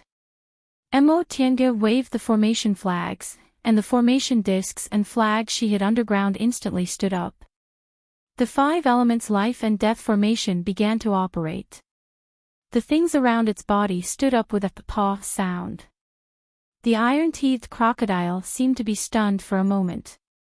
It blinked its small eyes, but its ability to think was not enough to understand what was happening in front of it. After pausing for a moment, it still rushed over, wanting to swallow the 2 little mosquitoes in front of it. But it failed. Vines instantly appeared beneath its feet and wrapped around its entire body, rendering it unable to move an inch. It angrily swung its tail, and the vines immediately broke. Cold sweat broke out on Tiange's forehead. "This demonic beast's brute force is too strong, my formation won't be able to hold it for long." This. Murongzi's complexion also turned pale. "This bit of time isn't enough for us to run."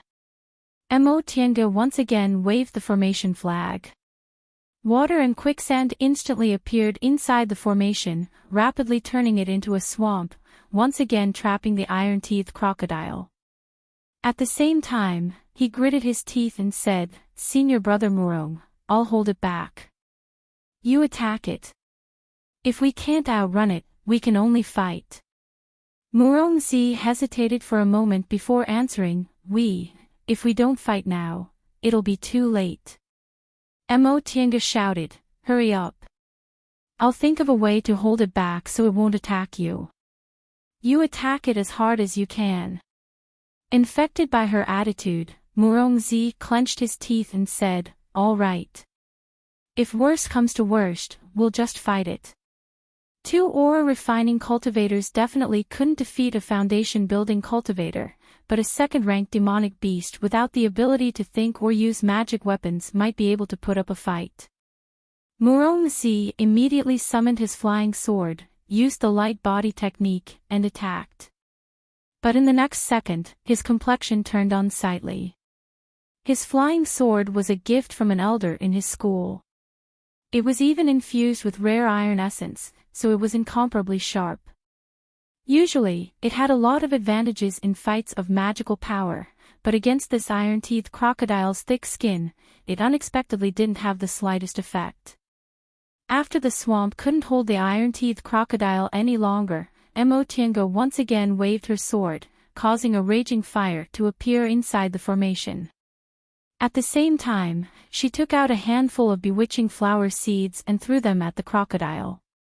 Although the fire stopped the crocodile, the bewitching flower only made it wave its tail. With her current spiritual aura, the seeds she could use could only grow in a short period of time. However, second-ranked demonic beasts already didn't care about these kinds of seeds. With no other choice, she took out a handful of restorative panaceas. Using a formation to trap a second-ranked demonic beast consumed too much spiritual aura, so she had no choice but to consume panaceas to drag it down. On the other side, Murongzi wasn't someone with an undeserved reputation. Once he saw that his flying sword was useless, he immediately swapped it for something else, a whip that glittered with a golden light. As soon as he swung the whip, it turned into a streak of golden light, emitting a loud paw. But after he swung it, Murongzi's complexion changed again. This whip still couldn't break the iron-teethed crocodile's thick skin. After this happened a few times, Murongzi's complexion turned ashen. Not only was he unable to break the iron-teethed crocodile's defense, but his spirit tool was also damaged by its bite. As expected of an iron-teethed crocodile, its teeth were extremely sharp. Mo Tiange wasn't much better off. Although she was relying on the formation, her spiritual aura was being drained too quickly by manipulating this formation to resist the second-rank demonic beast's attack. She already felt that her spiritual aura was almost exhausted, so she had no choice but to grab a handful of restorative panaceas and stuff them into her mouth.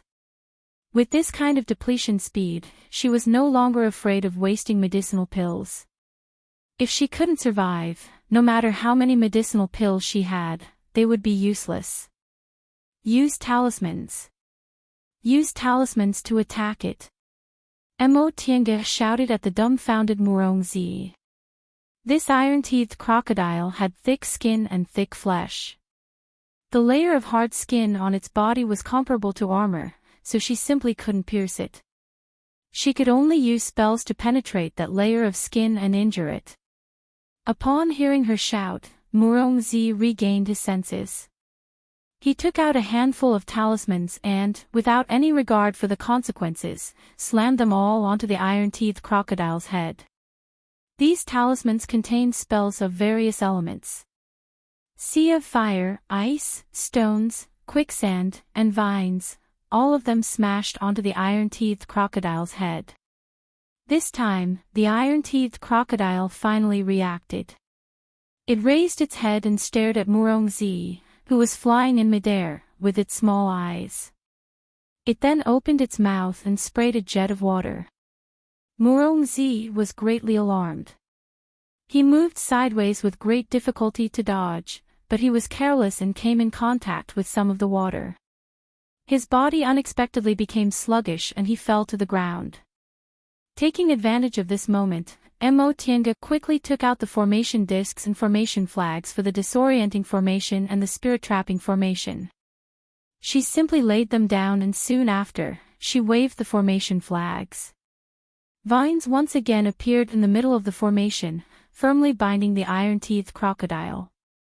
When the iron-teethed crocodile's attention returned to her side, it discovered that the spiritual aura inside its body had become slower.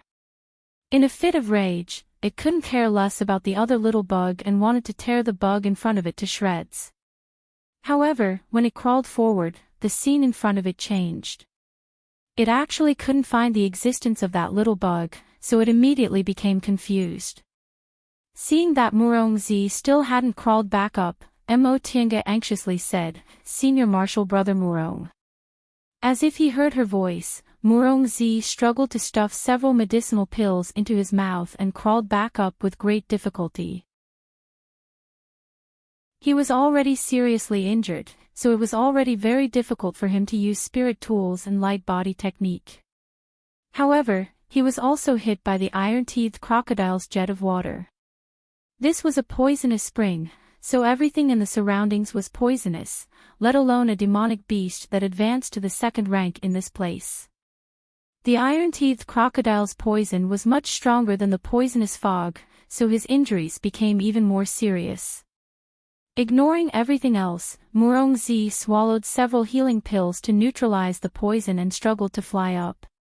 With a wave of his hand, a handful of fine flying needles flew towards the iron-teethed crocodile's eye. The iron-teethed crocodile blinked and swung its head. Some of the flying needles were flung away, while the other needles pierced the thick skin on its head. Without the slightest reaction, the needles fell down one after another. Murongzi didn't give up and continued to throw the needles. Inside the spirit-trapping formation, the iron-teethed crocodile's spiritual aura circulation became slower. In the end, the iron-teethed crocodile didn't manage to dodge the needles. With a pooh sound, its eye was pierced. It instantly became furious and let out a snoring sound while facing the sky. Mo Tiange was delighted. She immediately stuffed another handful of restorative panaceas into her mouth, then waved the formation flag. The sea of fire inside the formation smashed down, causing the ground to shake. After being attacked by several spells, the thick skin of the iron-teethed crocodile finally showed signs of being burnt. Murongzi didn't let this opportunity slip by. He once again took out his flying sword and stabbed it towards the burnt part of the iron-teethed crocodile's skin. This time, the sword stabbed solidly. It broke the iron-teethed crocodile's skin and pierced deeply into its flesh. Feeling the pain, the iron-teethed crocodile swung its tail and broke a big tree next to the spring. However, it still couldn't find where those annoying little bugs were. All it could see was the poisonous spring where it had lived for several hundred years. No matter how hard it crawled, it would always crawl back to its original spot. Blood flowed out of its eyes. Its body was in great pain from being hit by spells, and there was also something stuck in its flesh. It let out a painful grunt, but it still couldn't find those two little bugs. The only thing it could see was spells continuously smashing down on it. In the end, it couldn't hold on any longer. Another spell smashed down on it, and it could no longer open its eyes. Mo Tiange gasped for breath. Her legs went soft, and she could no longer stand and knelt down. There wasn't even a trace of spiritual aura left in her body. A second-ranked demonic beast was indeed much stronger than a first-ranked demonic beast. She could kill those dozens of demonic monkeys without the slightest danger using the 5 elements life and death formation, but this second-ranked demonic beast. She spent so much effort and ate so many medicinal pills, yet she could only trap it. If it weren't for Murongzi's help, it would have died for sure today. Murongzi lay motionless not too far from her. Just now, he practically threw out all of his talismans. Once the iron-teethed crocodile died, he fell to the ground and couldn't get up. Mo Tiange was a bit worried. She once again swallowed a restorative panacea, barely recovering some of her spiritual aura. She then stood up with difficulty and dragged her heavy legs towards Murongzi. Senior Marshal Brother Murong. Senior Marshal Brother Murong. Murongzi lay motionlessly on the ground. There was a blood stain on the corner of his mouth. Obviously, he vomited because his injuries were too heavy. Mo Tiange clenched her teeth, took out a small reversion pill and stuffed it into his mouth. Right now, although she wasn't injured, her spiritual aura was completely exhausted. If any danger appeared in the short term, it would be troublesome. It was better to save his life first. After all, it would always be safer if the two of them were together. After feeding him the small reversion pill, Murongzi finally slowly regained consciousness. When he saw her, there was a hint of hesitation in his eyes. Junior Marshal Brother Yi, the pills you gave me, Mo Tiange smiled bitterly. They were specially prepared for the sake of this trial. Now, I can only let Senior Marshal Brother take advantage of them. She didn't dare to say she had another bottle on her. Although Senior Marshal Brother Murong didn't seem like that kind of person and was Murong Yan's elder brother, they didn't have much of a friendship. Murongzi didn't doubt her. His expression changed as he earnestly said, "Thank you, Junior Marshal Brother Yi. If it weren't for the medicinal pills you gave me, my injuries definitely wouldn't have lasted until tomorrow." Mo Tiange simply waved her hand. "If Senior Marshal Brother Murong doesn't want to take advantage of me, you can just return the medicinal pills to me after we leave this place. Right now, I have to treat my injuries first. Otherwise, if we run into someone again..." At this point, she suddenly wrinkled her brows. Someone was coming. Chapter 66. Mo Tiange shook her sleeves. Several things flew out and were buried in the soil. Soon after, she grabbed a few restorative spirit pills and stuffed them into her mouth. After doing these two things, the figures of a few people appeared in the poisonous fog. C.E. Mo Tiange immediately tightened her grip on her greenwood sword. Murongzi, on the other hand, endured the pain and stood up. There were a total of 3 people, all of whom were 10th layer Qi refining cultivators. The one in the lead was a middle-aged cultivator, a young man about 20 years old, and an old man about 50 to 60 years old. The 3 of them didn't seem easy to deal with. Since the middle-aged cultivator was the leader, he must have the highest status or the most powerful. The young man was able to reach the 10th layer of the aura refining realm at such a young age, so he must also have some skills. As for the old man, there was no need to talk about him. He had a lot of experience, so he must be the most cunning. When he and Murongzi glanced at each other, both of them smiled bitterly. He had just experienced a bitter battle, and he had actually encountered such a combination. The 3 men stood not far away, cautiously sizing them up. Both Mo Tiange and Murongzi secretly pretended to be indifferent and tightened their grip on their flying swords. After a while, the young man couldn't help but ask, "Senior brothers, what are we waiting for?" The old man frowned and slowly said, "Be careful." They all saw the corpse of the iron-teethed crocodile on the ground. Although it was already dead, there was still a huge pressure remaining. It was obvious that it wasn't a Tier 1 demonic beast, which caused them to hesitate. For 2 people to be able to kill a second-rank demonic beast, it was obvious that these 2 people definitely had extraordinary skills. However, they themselves were not to be trifled with, so they were unwilling to let it go just like that. It must be known that the corpse of a second-rank demonic beast could definitely be exchanged for a foundation-building pill. Caution, consideration, fanaticism, these expressions appeared on the faces of the 3 of them in turn. He was worried that his opponent would be too strong and lose him, but at the same time, he was unwilling to let go of such a great benefit.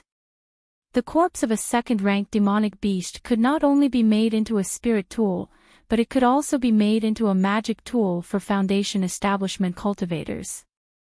This was another huge fortune. The young man couldn't restrain himself and shouted, "Senior brothers, what are you hesitating for? Are we going to let them off for nothing?" The old man said, "These two aren't easy to deal with. Don't be rash." Finally, the two of them looked at the middle-aged cultivator between them. For a time, the middle-aged cultivator was also hesitant. He had no confidence in killing them, and he was unwilling to let them go. However, the two of them were looking at them with indifferent expressions, as if they didn't care about their decision at all. In fact, Mo Tiange and Murongzi weren't relaxed at all. Although Murongzi had taken a small reversion pill, healing his injuries wasn't something that could be done in a short period of time. Fighting while he was seriously injured repeatedly had already caused serious damage to his meridians. Right now, his expression remained unchanged purely because of his unswerving determination. Mo Tiange was the same. She was fully aware that they had just gone through a bitter battle and both of them were exhausted, so how could she not be nervous? However, she was no longer a child who hadn't seen the world.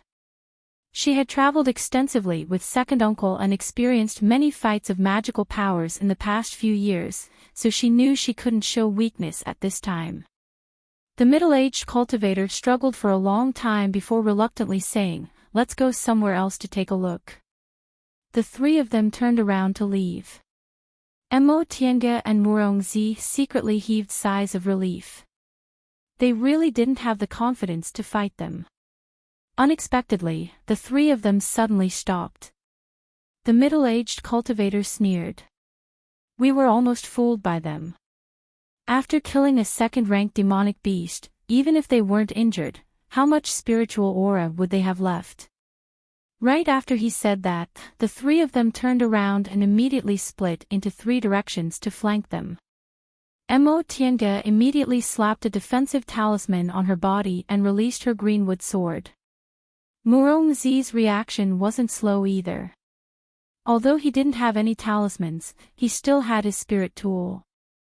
The flying sword mixed with iron essence was extremely fast and flew out in a flash. The two of them struck first and gained the upper hand, catching their opponents off guard. The young man looked at the two flying swords flying towards him and momentarily panicked. These two swords were very fast, so they obviously weren't ordinary weapons. He had no choice but to dodge in a hurry. Mo Tiange stealthily shifted her position and threw out a large number of fire thorn seeds, temporarily trapping the young man. Just as she was about to tell Murongzi to deal with the old man together, she heard a muffled groan. She turned around and saw Murongzi clutching his chest while spitting out a mouthful of blood. The flying sword he was controlling was also swaying in the air. Mo Tiange was shocked. Senior Martial Brother Murong. The three of them were overjoyed. The young man was trapped and couldn't escape for the time being. The middle-aged cultivator and the old man glanced at each other then simultaneously attacked. The middle-aged cultivator took out the most common spirit tool in the cultivation world, the flying sword, while the old man threw out a mirror. Mo Tiange hastily recalled her greenwood sword, but it only managed to block the mirror. The flying sword rapidly stabbed towards Murongzi, but Murongzi barely managed to dodge it. The flying sword brushed past his shoulder, causing blood to blossom. How could the middle-aged cultivator let go of this opportunity? He quickly flew towards Murongzi, caught the flying sword, and stabbed it towards him. Mo Tiange wanted to help, but the old man's mirror was really powerful. After being blocked by her, it flew back to the old man's hand. He immediately flipped the mirror over and a golden light shone towards her. Although she had a defensive barrier on her body, she didn't dare to block it, so she could only take back her greenwood sword to block the golden light. Right at that moment, the middle-aged cultivator had already closed in on Murongzi. Seeing that Murongzi didn't have any strength to fight back, the middle-aged cultivator revealed an evil grin and stabbed the flying sword in his hand. Pooh! The flying sword pierced deep into Murongzi's body. Blood flowed down the blade of the sword, but at the same time, the middle-aged cultivator let out a loud "ah" and let go of the sword to cover his abdomen. A flying sword pierced through his abdomen on his back. It was Murongzi's incomparably sharp flying sword mixed with iron essence. Mo Tiange's expression changed greatly, but she heard the other party shout, "Senior Martial Brother Zhang." Murongzi and the middle-aged cultivator perished together, but the other party didn't look angry. Instead, they panicked. In just a short moment, one of them was trapped and the other was killed. The old man made a prompt decision. He put away the mirror in his hand, then immediately fled into the distance. Perhaps the reason he could survive until now was because he was timid. Mo Tiange didn't chase after him. Instead, she swung her flying sword, ending the middle-aged cultivator's life, then turned towards the remaining young man. Once the young man saw the old man fleeing, his expression immediately became very unsightly. He swung the large knife in his hand, chopping the fire brambles in half and attacking Mo Tiange. Mo Tiange had never met an opponent who used spirit tools to attack like a secular martial artist, so she couldn't react in time. Fortunately, she had defensive talismans on her, so she retreated while parrying with her greenwood sword. She wanted to counterattack, but she didn't have much spiritual aura left, so she could only retreat slowly. Seeing that she didn't dare to take his attack, the other party had a complacent expression on his face as he approached step by step. Mo Tiange suddenly smiled. A formation flag appeared in her hand and she waved it lightly. All of a sudden, with a "tpa" sound, the formation flags and formation discs that were hidden suddenly stood up. The young man turned pale with fright, but he was already bewildered by the scene in front of him. Yellow sand filled the sky. It was like a desert in the far west. Apart from that, there was nothing else. This was a formation she hastily laid just now. Originally, she wasn't sure if she could use it. Fortunately, this young man was an impulsive person, so she lured him into the formation step by step. Now that he was in her formation, he was naturally at her mercy. She waved the formation flag again, and the scene changed again. Spells of the 5 elements flew towards the young man in an endless stream. The young man brandished his knife to block them, but he discovered that these spells disappeared upon contact. They were simply illusions. He was so angry that he cursed loudly. Mo Tiange once again swallowed a restorative panacea, then grabbed a talisman. She controlled her greenwood sword and attacked the young man and the formation together. The young man thought it was an illusion again, so he didn't block them. He was immediately hit solidly and couldn't be more dead. Mo Tiange heaved a sigh of relief and withdrew her greenwood sword. When she thought of Murongzi, she hastily ran back. Senior Martial Brother Murong. She once again helped Murongzi up from the ground. Mo Tiange discovered that his breath was already very weak. He was already seriously injured. The two of them encountered the iron-teethed crocodile, and after a thrilling battle, they finally killed it. Then, they encountered these 3 enemies. His abdomen was pierced through. He basically relied on his last breath to kill that middle-aged cultivator, but in the end, he couldn't hold on any longer and collapsed. Right now, his spiritual aura was exhausted, his meridians were damaged, and his dantian was also pierced through. He simply couldn't be saved. Murongzi slowly opened his eyes and said with difficulty, "Junior. Martial Brother Yi." Mo Tiange nodded. "I'm here." Murongzi spat out a mouthful of blood. Mo Tiange hastily supported him. She pressed her palm against his and channeled spiritual aura into his body. This made Murongzi feel a bit better. He showed a faint smile and said in a weak voice, "I know. I can't hold on anymore. Please, do me a favor." Mo Tiange promptly nodded. Senior Marshal Brother Murong, please speak. Murong Zi pulled out his Chinkuan bag with difficulty and gasped for breath. In our clan, the one with the most hope is Xiaoyan. Please, give the demonic beast and the flying sword I killed to her. He closed his eyes and said, as for the rest, I'll give it to Junior Marshal Brother as a souvenir. As he spoke, blood kept flowing out of his mouth and he firmly held onto Mo Tianga's sleeves. Upon hearing his last words, Mo Tianga sighed inwardly. Rest assured, Senior Marshal Brother. I'll bring the things there. Murong Zi smiled, but his eyes were filled with unwillingness and sorrow. He finally loosened his grip, his head tilted, and he breathed no more. Mo Tianga was stunned for a long time before she regained her composure. Although she didn't have any friendship with Murong Zi, she still felt sad.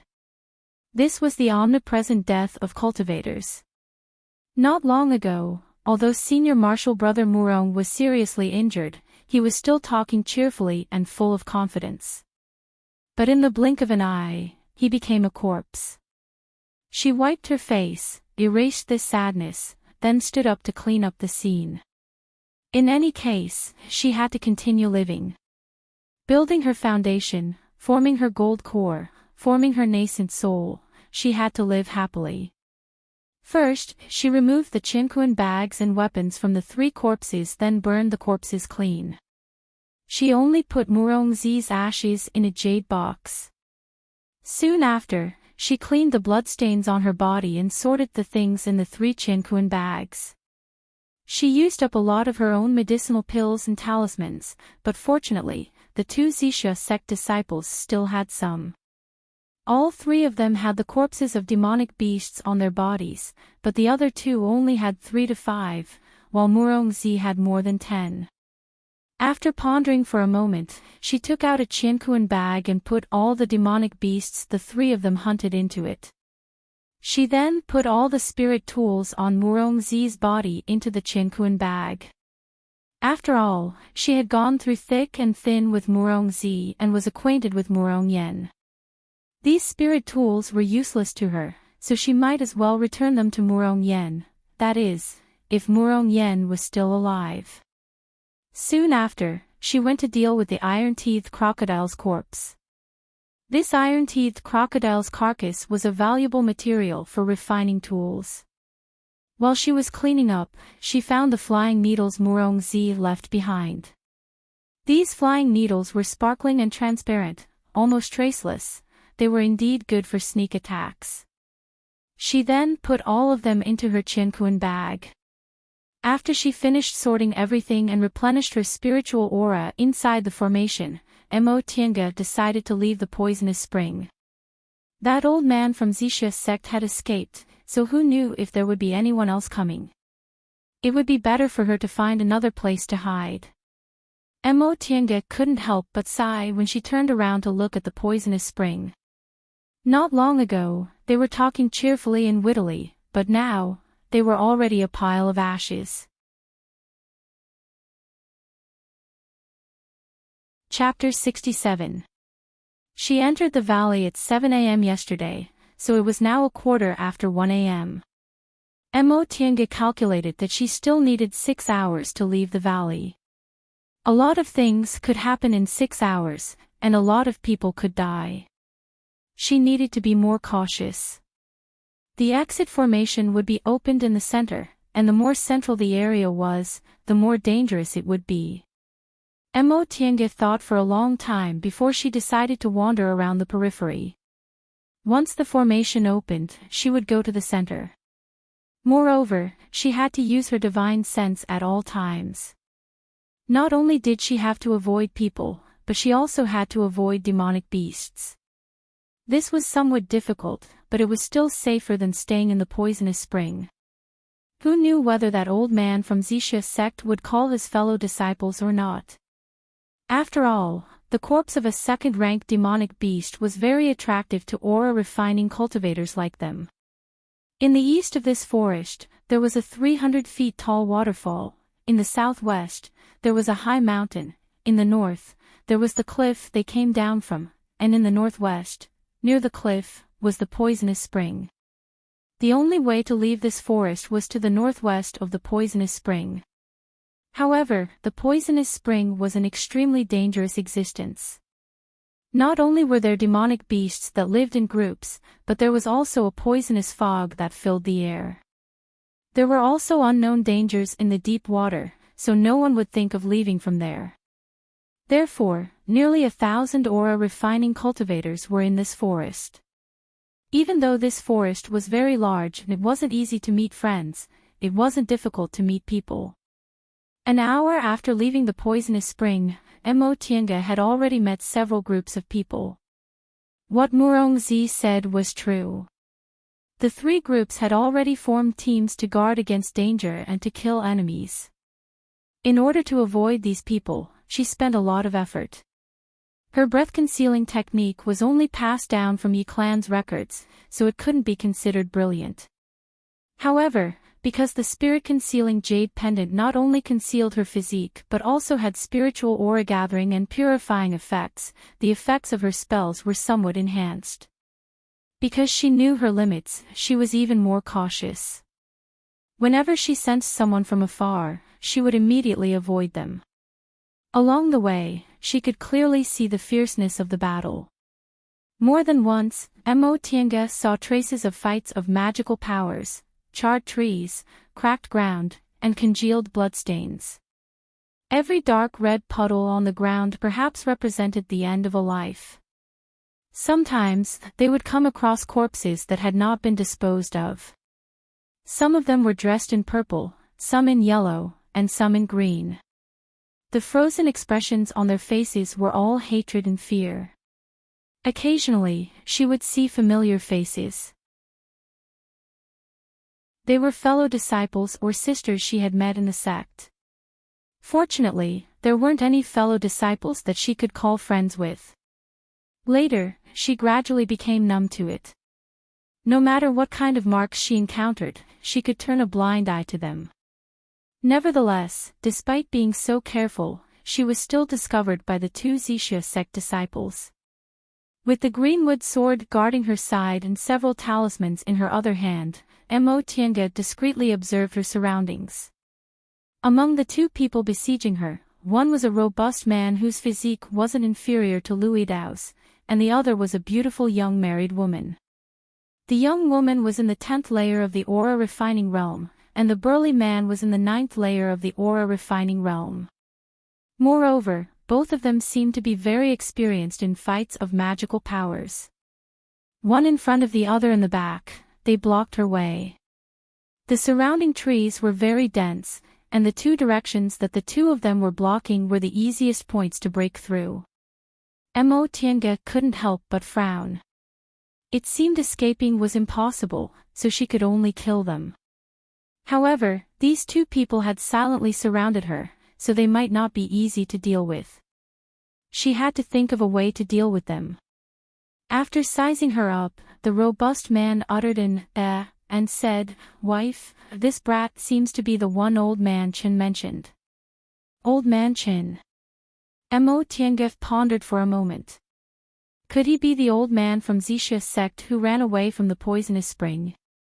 However, she didn't expect the two people in front of her to be husband and wife. This young married woman's cultivation level was high and she was beautiful, but she actually chose such a crude man whose cultivation level wasn't obvious as her Dao companion. Mo Tiange couldn't help but glance at the young married woman. The young married woman saw her face and said with a smile, "Husband, it's not like you don't know that Old Man Chen has always been timid. However, this little brother is quite handsome. What a pity." Upon hearing the young married woman praising another man's handsomeness, the robust man grunted with dissatisfaction. "Wife." The young married woman seemed to be very proud of her husband's jealousy. She covered her mouth and laughed for a while before saying, "Husband, what are you afraid of? No matter how handsome he is, won't he still die in our hands?" The robust man felt her words were reasonable. He chuckled and said, "Wife, you're right." He then turned towards Emotienga and glared at her. "Brat, hand over your life." Right after he finished speaking, Emotienga had already made her move.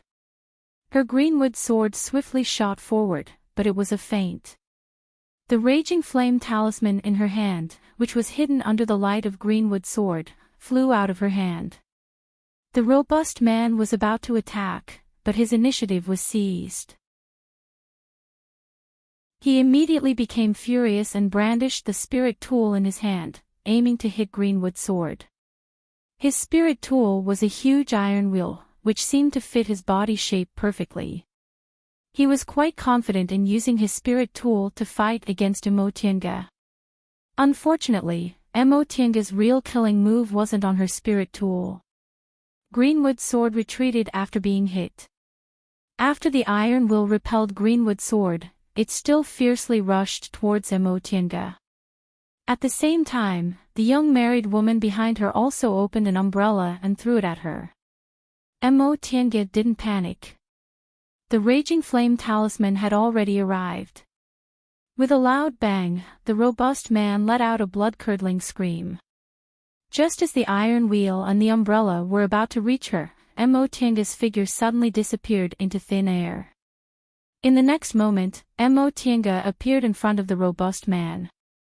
She thrust the greenwood sword in her hand, ruthlessly stabbing the robust man's chest.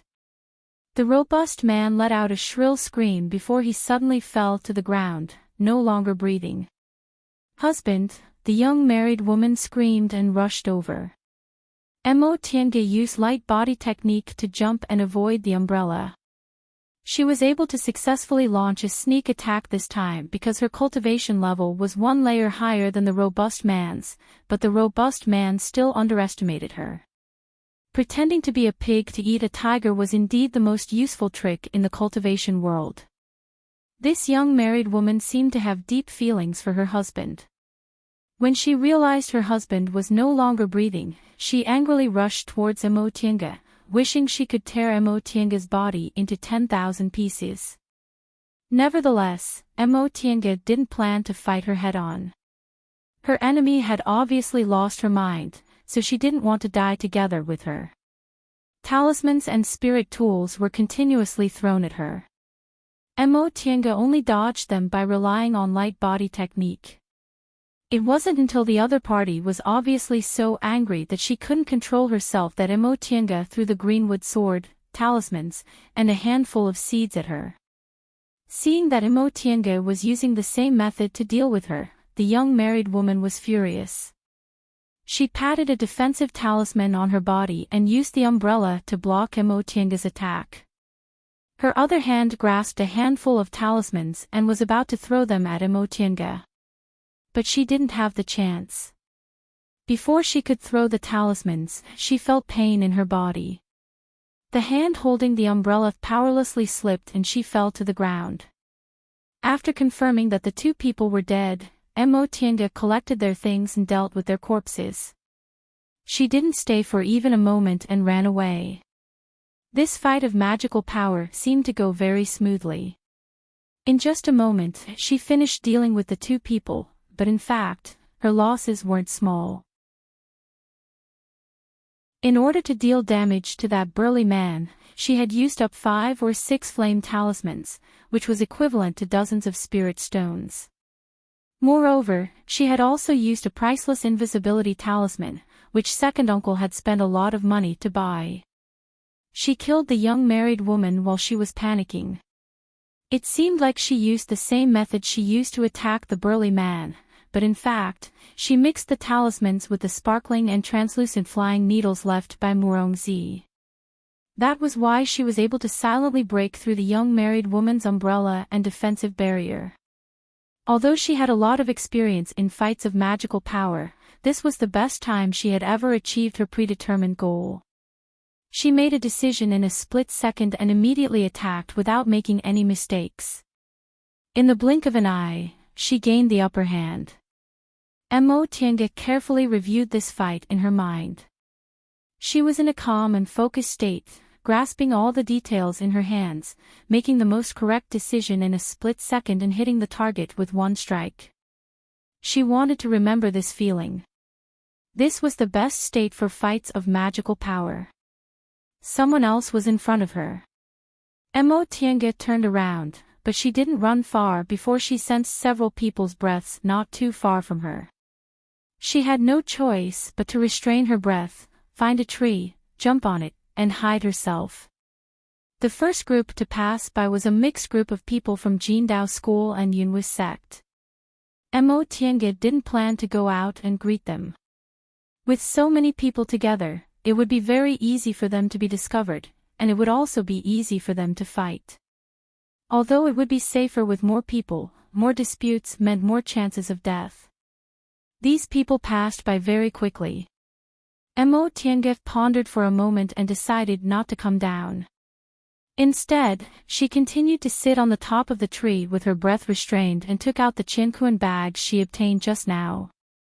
The seeds in her hands were already used up, but there were still a lot of talismans and medicinal pills in the Qianquan bags of these Zixia sect disciples. There were also several good spirit tools. However, for aura refining disciples, spirit tools that hadn't been refined by themselves weren't easy to use and could only be used as backups. In addition, the flying needles left by Murongzi were quite useful. Controlling these flying needles required divine sense rather than spiritual aura, so aura refining cultivators couldn't use two spirit tools at the same time. If these flying needles were used well, very few aura refining disciples would be able to defend against them. After putting away the things that were useful for fighting, Tiange jumped down from the tree and continued to move forward. She hadn't gone far when she was startled. There were a lot of corpses on the ground. There were disciples from all three cultivation groups. When she saw the faces of those dead Yunwu sect disciples, she realized that they were the ones who just passed by. As it turned out, they actually ran into another group of Zixia sect disciples and perished together. Tiange shook her head and collected these people's Qianquan bags. She then set a fire and burned all the corpses. On her way here, at least 50 to 60 people had died, and there were still many places she hadn't been to. She was afraid that after 4 hours, less than half of the people would be able to leave this place alive. Thinking up to this point, she couldn't help but sneer. Zixia sect probably didn't expect this, right? Merging Yunwu sect and Jindao school resulted in the loss of countless high-level aura refining disciples. Among these people, they were the group of aura refining disciples with the highest hopes of building their foundation. As a result, the number of foundation-building cultivators in the next 100 years would be greatly reduced. They wouldn't be able to become the 8th cultivation group. On the contrary, their strength would be much weaker. Therefore, she wasn't the least bit afraid of being punished for killing people. Because at that time, they would discover that they couldn't afford to lose aura refining disciples. Chapter 68. In the dense forest, a figure was flying. She didn't stop until she couldn't sense the breaths of other cultivators behind her. What bad luck! Tiange covered her chest with her hand. She felt the aura inside her body surging and felt very regretful. It was all because she was too careless. She thought she was very safe after laying a formation in her hiding place. As a result, the spiritual aura fluctuation of the formation was discovered by a group of people from Zixia sect, who planned to surround her. She was able to escape this time thanks to the several escape talismans she had and the formation that helped her resist for a while. Otherwise, if she had to face 5 or 6 people who were coming at her aggressively, she probably wouldn't even have ashes left. Her aura was a bit unstable for a while after she used the escape talisman forcefully in the encirclement. She swallowed an aura-nourishing pill and looked up at the starry sky. It seemed to be the hour of the yin now. There were still more than 2 hours left before the exit formation would open. With the fierce melee, there were fewer and fewer people alive and more fighting scenes. Along the way, all she encountered were corpses, not people. Thinking of this, Mo Tiange shook her head and smiled bitterly. She didn't care about what happened to other people. It was good enough that she could save her own life. At this moment, she felt the aura inside her dantian was still unstable. She hesitated for a moment and finally found a tree with luxuriant branches and leaves. She jumped on it and restrained her aura completely. She didn't lay a formation, nor did she use her divine sense. She just quietly adjusted her aura. Although she wasn't seriously injured, if she didn't adjust her aura, it would be very disadvantageous for her if she encountered an enemy again. She didn't want to use the escape talisman again to escape, lest a minor injury turned into a serious one. As time passed, no one came to this place. It seemed that there were indeed not many cultivators alive in the forest. Mo Tiange sighed inwardly. After experiencing several life and death battles, she felt more and more indifferent. Even death couldn't easily move her. Perhaps, after seeing it many times, she felt it wasn't a big deal. There were so many deaths on the path of cultivation. If she didn't get used to it, how could she go further on the road to immortality? She was glad that she could adapt so quickly. Her aura gradually stabilized, and she breathed a sigh of relief. There seemed to be a demonic beast nearby. She could vaguely hear its roar, but obviously, no one wanted to catch it now. The more people died, the more likely it was for the survivors to obtain the foundation-building pills. Moreover, killing others and directly obtaining the spoils of war was much faster than slowly killing them one by one. Even she herself had obtained many demonic beasts that were killed by others. The two cultivators she killed in the poisonous spring, the husband and wife who besieged her, and the group of people who perished together with her, in addition to the 20 to 30 demonic monkey corpses on her body, she basically didn't need to take out all of the demonic beast corpses to obtain a foundation-building pill. Therefore, she didn't want to cause any trouble. Just because she was used to death did not mean that she would kill. As long as others did not offend her, she would not make a move. Thinking of this, she smiled bitterly. Sure enough, he had become a cold and heartless person. All of a sudden, the sound of light footsteps entered her ears. Mo Tiange opened her eyes. She didn't use her divine sense, so she didn't notice him until he came close. Then, through the branches and leaves, he vaguely saw several pairs of feet. It seemed like there were 3 people, 2 men and a woman. The woman's footsteps were staggering, which was very strange. She tilted her head but didn't move. She continued to hide. In a situation where she couldn't even protect herself, it was better not to meddle in other people's business. The voices of these people came from below. "Big brother, why did you walk for so long?" This voice was very young and sounded very impatient. Another voice, which was slightly lower, answered, "How would I know?" "Hey, stinky girl, you're not lying to us, are you?" Cough, cough. The woman's coughs rang out. Mo Tiange couldn't help but frown. This voice. "Senior Martial Brothers, why are you so anxious? Can't you sense the demonic beast's spiritual aura? That demonic beast is guarding that vermilion heart fruit tree." It was Murong Yan's voice. This answer seemed to have been muddled. The younger one said, "What you said seems to be reasonable." As the footsteps gradually faded away, Mo Tiange muttered to herself for a moment, then quietly slipped down from the tree and quietly followed them. The cultivation levels of these 2 male cultivators couldn't be considered high. One was in the 8th layer of the aura refining realm, while the other was in the 9th layer. They actually survived until now and were even together with Murong Yan. Moreover, based on their conversation, it seemed they wanted Murong Yan to take them to find some vermilion heart fruit. She had never heard of this kind of spiritual fruit. Could it be some kind of mystical fruit? Mo Tiange shook her head and denied this idea. If it really was some kind of mystical fruit, Murong Yen should have gone to pick it a long time ago. Why would she wait until now? She must have been caught by these two men and used those words to deceive them. Mo Tiange quietly approached them and carefully observed the situation.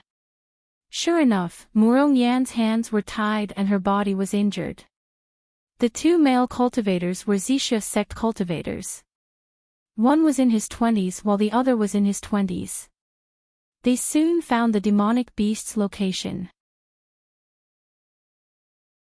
Soon after, she saw the two men fly into a rage and pull out their spirit tools. Stinky girl, you actually dared to deceive us brothers. However, Murong Yen was also very quick-witted. She desperately dodged to the side and cleverly startled the demonic beast. She then hid behind the two men and the demonic beast pounced on them. This demonic beast was a first-rank giant ape. Although its cultivation level wasn't obvious, its skin was thick and its flesh was extremely strong. For a moment, the two men's hands and feet were tied down by it. Seeing this, Murong Yen quietly retreated. Taking advantage of the fact that the two men weren't paying attention, she hastily ran backwards. Big brother, this whore wants to run. The younger one fiercely stared at Murong Yan's back. The older one used his spirit tool to block the giant ape's attack and shouted, "Chase after her. She actually deceived us. We can't let her run away." All right. The younger one withdrew his spirit tool and chased after the giant ape. After barely blocking the giant ape's attack once again, the man muttered, "This won't do. She's too strong. It seems I have to use a treasure." With that thought in mind, he took out a pigeon egg-sized purple ball from his robe and threw it at the giant ape. With a loud boom, the giant ape was instantly blasted into a bloody mess. The rocks and trees in the vicinity were all blown away, raising the area within a radius of 30 meters to the ground. The man felt a bit of heartache as he watched the bloody mess. There wasn't a single piece of flesh left on the ground. It was unclear whether he was feeling heartache for the corpse that couldn't be pieced back together or the treasure he used. After feeling heartache for a while, he clenched his teeth and turned around to chase after his younger brother. However, he only ran a few steps when he heard his younger brother's miserable scream. Startled, he hurriedly ran forward. "Third brother! Third brother!" Before long, he found his younger brother lying on the ground and there was no one around him. Mo Tiange pulled Murong Yen and ran madly. She only stopped when she could no longer sense that person's breath. Murong Yen looked at her gratefully. "Junior Marshal Brother Yi, thank you. Fortunately, I met you. Otherwise, Mo Tiange shook her head and said with a smile, "Senior Marshal Sister Murong, you don't have to be so polite. It was nothing." She paused for a moment then asked curiously, "Senior Marshal Sister, what happened?" Mo Tiange's question made Murong Yen smile bitterly. She shook her head and said, "It's all because I didn't like cultivating before. This time, I really suffered a lot. I ran into Xixia sect's disciples several times, but every time, I narrowly escaped. Later, I ran into them. They wanted to kill me, but I lied to them that there was a strange plant here. Sure enough, it was like that." Mo Tiange nodded. "What was that thing in that person's hand? How could it be so powerful?" "About that, I'm also not very clear. Spirit tools don't seem like spirit tools, and magic weapons don't seem like magic weapons. It seems to be a kind of special object refined from the soul of demonic beasts and a lightning spell. Once it's thrown with spiritual aura, it will explode. Its power is extremely powerful. From what I've seen, no one can withstand it." This was Mo Tiange's first time seeing this thing.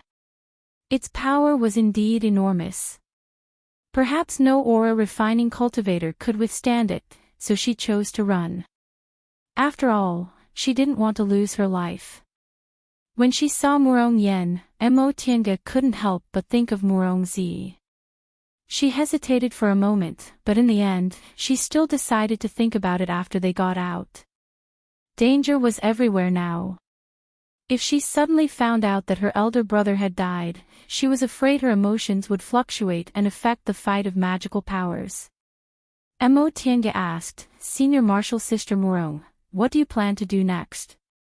Upon hearing Mo Tiange's question, Murong Yen showed a bitter smile. "I won't hide it from Junior Martial Brother Yi. Before I came here, I was full of ambition and was determined to fight for a foundation-building pill. Only now do I realize that I didn't know the immensity of heaven and earth. I don't have any regrets now. I just hope to get out of here safely. In the future, I'll cultivate diligently before thinking about other things."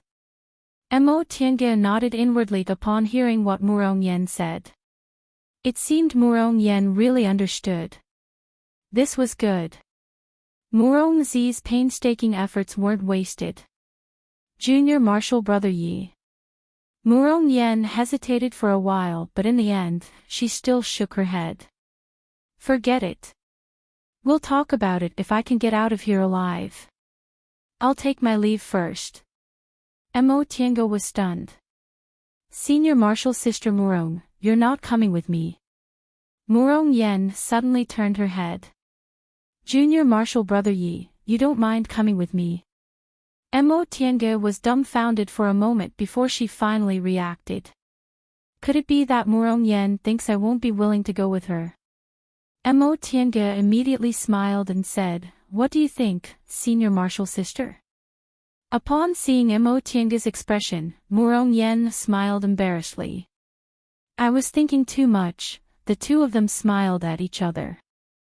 The estrangement caused by the changes in the school during this period of time instantly disappeared. Murong Yan's expression was no longer stiff. Instead, she looked a little more relaxed. "Junior Martial Brother Yi, I really underestimated you in the past. I never expected that your spells would actually be this powerful. I was indeed too lazy before." Mo Tiange teased her. "Senior Martial Sister, it's good that you know you're lazy. I know my innate talent isn't good, so I have no choice but to work hard." She looked at the starry sky again. It was already the hour of the morning. There's still 2 hours left. "Senior Martial Sister, we can get closer to the center." A hesitant expression appeared on Murong Yan's face. "Are we going now? There should be a lot of people going to the center. Shouldn't we avoid them?" Mo Tiange said, "Rest assured. We're close to the opening of the exit. Everyone wants to leave, so they definitely don't want to cause trouble. It'll actually be a bit safer than before." What Mo Tiange said was reasonable, so Murong Yen finally decided to believe her. She said straightforwardly, "Then I'll let Junior Martial Brother Yi decide." "I'll go with you." Mo Tiange nodded. "Senior Martial Sister, how are your injuries? Are you okay with hurrying along?" Murong Yen said, "They're fine. They're just minor injuries." Since Murong Yen was sure, Mo Tiange didn't hesitate. "Then let's go." The two of them used the light body technique and hurried towards the center. The closer they got to the center, the more people there were. Murong Yen felt very uneasy. She asked in a low voice, "Junior Martial Brother Yi, are you really okay?" Mo Tiange pulled her hand and gave her a smile. "I'm fine. Trust me." Murong Yan's face suddenly turned red. In the end, she nodded. Mo Tiange, however, didn't notice. She was still holding Murong Yan's hand and rushing towards the exit.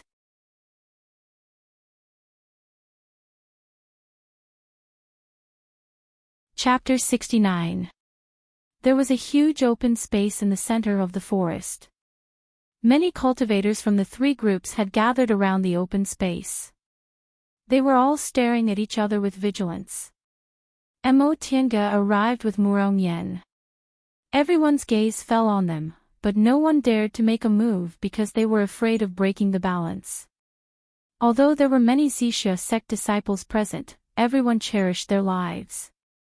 The disciples of Yunwu sect and Jindao school also didn't dare to make a move when they were obviously at a disadvantage. Otherwise, it would be too much of a loss if they lost their lives before killing their enemies. Without caring about these people's gazes, Mo Tiange found a corner close to her fellow disciples and pulled Murong Yen over. Seeing that the two of them were motionless, these people moved their gazes away from them and stared at the newcomers. Mo Tiange cautiously scanned the surroundings. Sure enough, Zixia sect's main branch suffered heavy losses. There were less than 100 people present. Including those who hadn't arrived yet, there were probably no more than 200. There were about 60 to 70 people from Yunwu sect and Jindao school. All of them were covered in blood and had fierce gazes. Among the people she knew, only Jiang Shangheng was present. Obviously, he had also experienced a bitter battle. Now, he found a place to meditate. As for the others, Qin Shi, Lu Yidao, and Su Jingji, none of them were present. Mo Tiange frowned slightly. She was a bit worried. Based on the number of people present, perhaps more than half of the cultivators died this time. She really couldn't be sure that those three people were still alive. At that moment, Murong Yen gently pulled her sleeve and whispered, "Junior Marshal Brother Yi." Seeing her pale face, Mo Tiange showed a comforting smile. "Don't worry." In this place, Murong Yen knew that her methods and insight were inferior to Mo Tiange's, so she obediently listened to her. Mo Tiange looked up at the sky. The sky was already turning white. It was almost dawn. Once dawn arrived, the exit formation would appear here and they would be able to leave. Mo Tiange picked up a clean patch of grass and pulled Murong Yen to sit down. She seemed to be meditating and adjusting her breath like everyone else, but in fact, she was secretly observing the surroundings. She believed that many people present were as vigilant as she was. At the last moment, no one wanted to throw their lives away. Another group of Zixia sect cultivators arrived. Mo Tiange swept her gaze over them and frowned. She found that the old man who ran away from the poisonous spring was among them. However, she did not intend to take any action. Firstly, even though they had fought once, there was no enmity between them. Secondly, once she made a move, the balance would be broken. She still wanted to return alive. The old man also noticed her, and a look of surprise flashed across his face. Then, like her, he pretended not to see her. Presumably, many of the people present did the same. Revenge could be taken in the future, but it was not worth it to pay with their lives. More and more people came.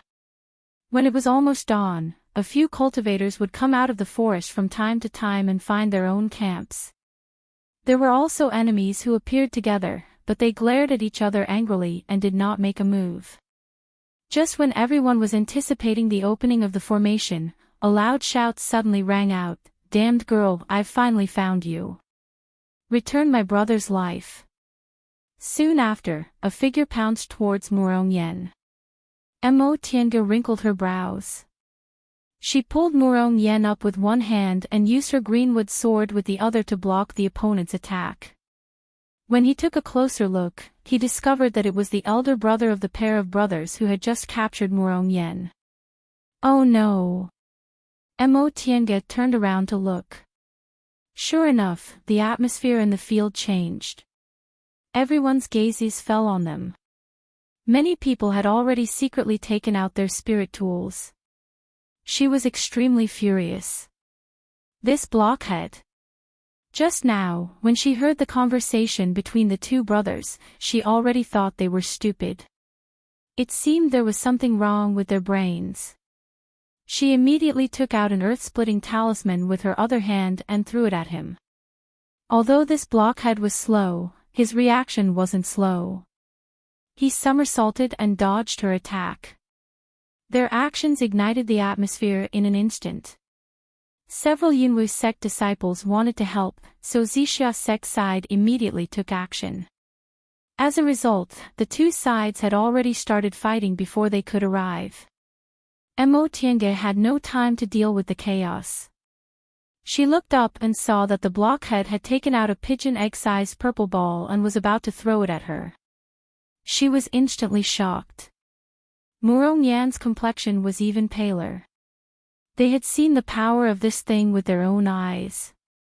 Once it was thrown, they definitely wouldn't be able to resist it. Seeing that the other party was about to throw the purple ball, Mo Tiange hurriedly took out a high-grade defensive talisman and slapped it on the talisman. A defensive barrier immediately appeared and covered the two of them. Boom! A deafening sound rang out, followed by the screams of other cultivators. Mo Tiange moved her spiritual aura, preparing to resist it. But in the next moment, the incoming force was easily blocked by her. Ha! She opened her eyes and was dumbfounded.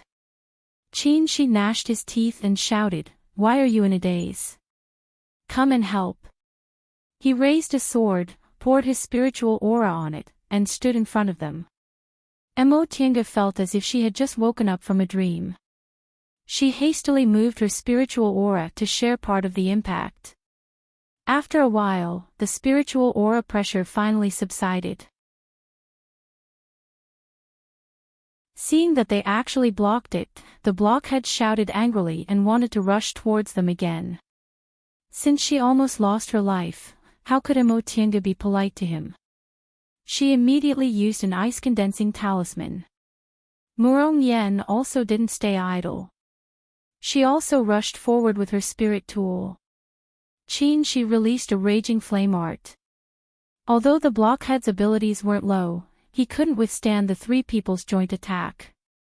In order to dodge the ice-condensing talisman, he was hit by Qin Shi's spell. His movements were a step too slow, so he was immediately hit by Murong Yan's spirit tool. He staggered and fell to the ground. Seeing that he was completely dead, the three of them heaved sighs of relief. The power of this purple ball was indeed extraordinary. Aside from them, the people around them were also caught in the crossfire. Some people were even badly mutilated by the explosion. Only a few people managed to block the impact. The dead and injured were all disciples of Yunwu sect and Jindao school. Although the instigator was already dead, each and every one of them was furious. They raised their spirit tools and rushed towards the Zixia sect disciples. Zixia sect disciples also had the advantage in numbers, so how could they be willing to show weakness? They also rushed forward.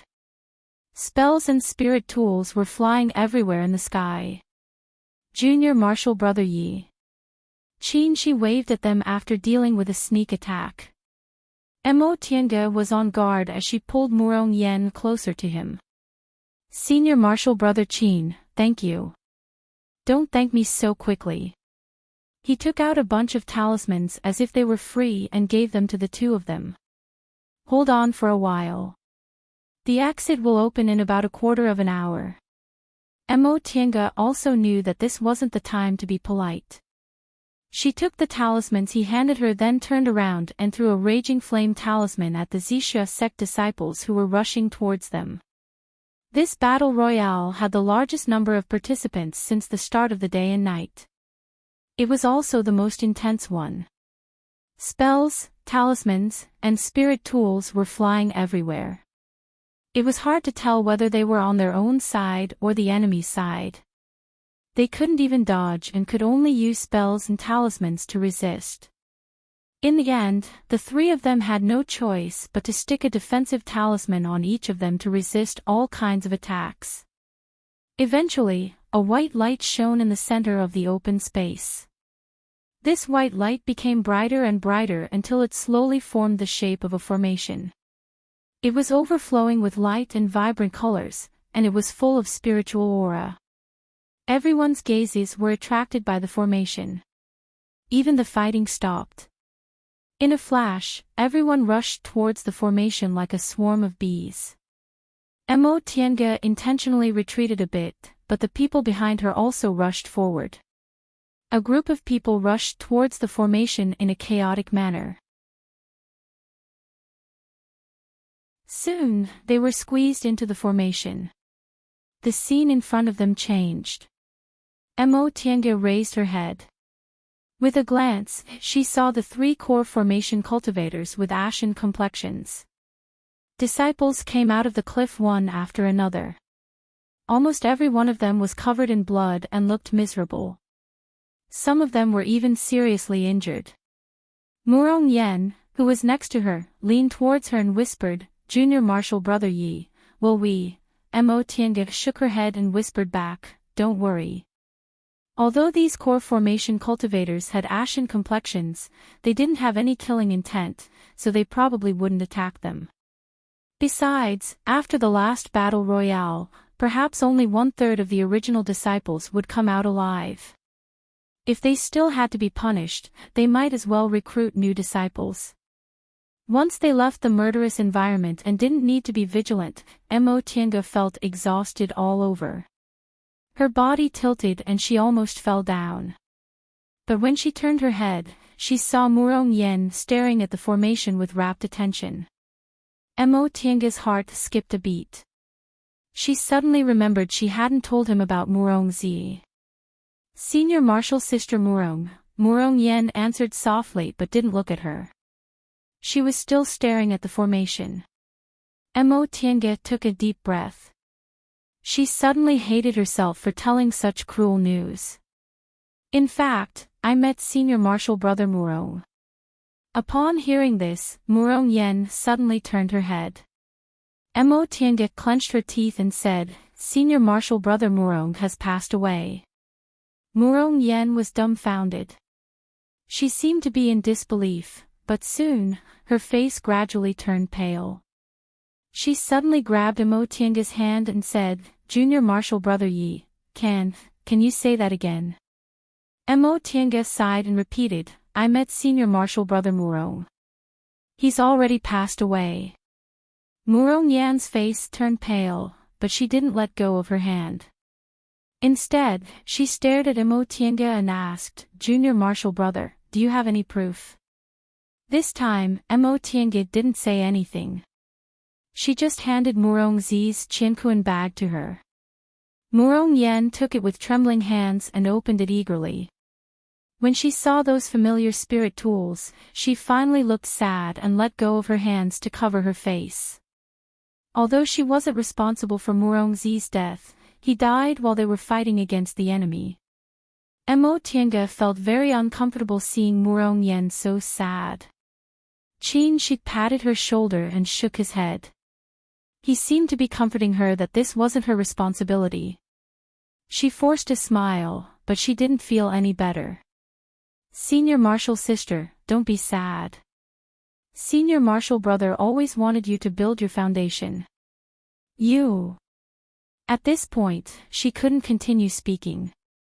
How could a few dry words of comfort compare to the sadness of losing a loved one? After a long time, Murong Yen finally put down her hands. There were no tears on her face. Her face was pale and her expression was gloomy. She used to be a charming and lovely girl, but after a series of blows recently, she was no longer as bright and beautiful as before. "I'm sorry, Junior Marshal Brother Yi. It's not that I don't believe you, but I understand." Mo Tiange took out a jade box and handed it to her. "This is Senior Marshal Brother Murong's ashes. Senior Marshal Sister, don't be too sad. The dead are gone, so you should live better." Murong Yen accepted the jade box and the Qiankuan bag. A sad smile appeared on her face as she said, "Junior Marshall Brother Yi, please tell me how my big brother died." Mo Tiange said, "Senior Marshall Brother Murong and I happened to run into each other. He was attacked by someone and was seriously injured. While he was still recuperating, we ran into a second-rank iron-teethed crocodile, then we ran into 3 other people. In the end, Senior Marshall Brother Murong couldn't hold on any longer and died together with one of them." Mo Tiange simply explained, but she was still worried and emphasized, "Senior Marshall's sister, don't think about revenge. This hatred can't be settled." How could Murong Yen not understand this? It was just that she always felt unwilling. After a long time, she reached out to wipe the remaining tears on her face and said with a determined expression, "Junior Marshall Brother Yi, don't worry. I'm no longer the insensible me from before. I know what I should do." Soon after, she laughed self-mockingly and said, "Although we weren't biological siblings, Big Brother always doted on me. No matter what I wanted, he always thought of a way to get it for me. Now, he thought of a way to get me foundation-building pills, but I never expected the price would be his life."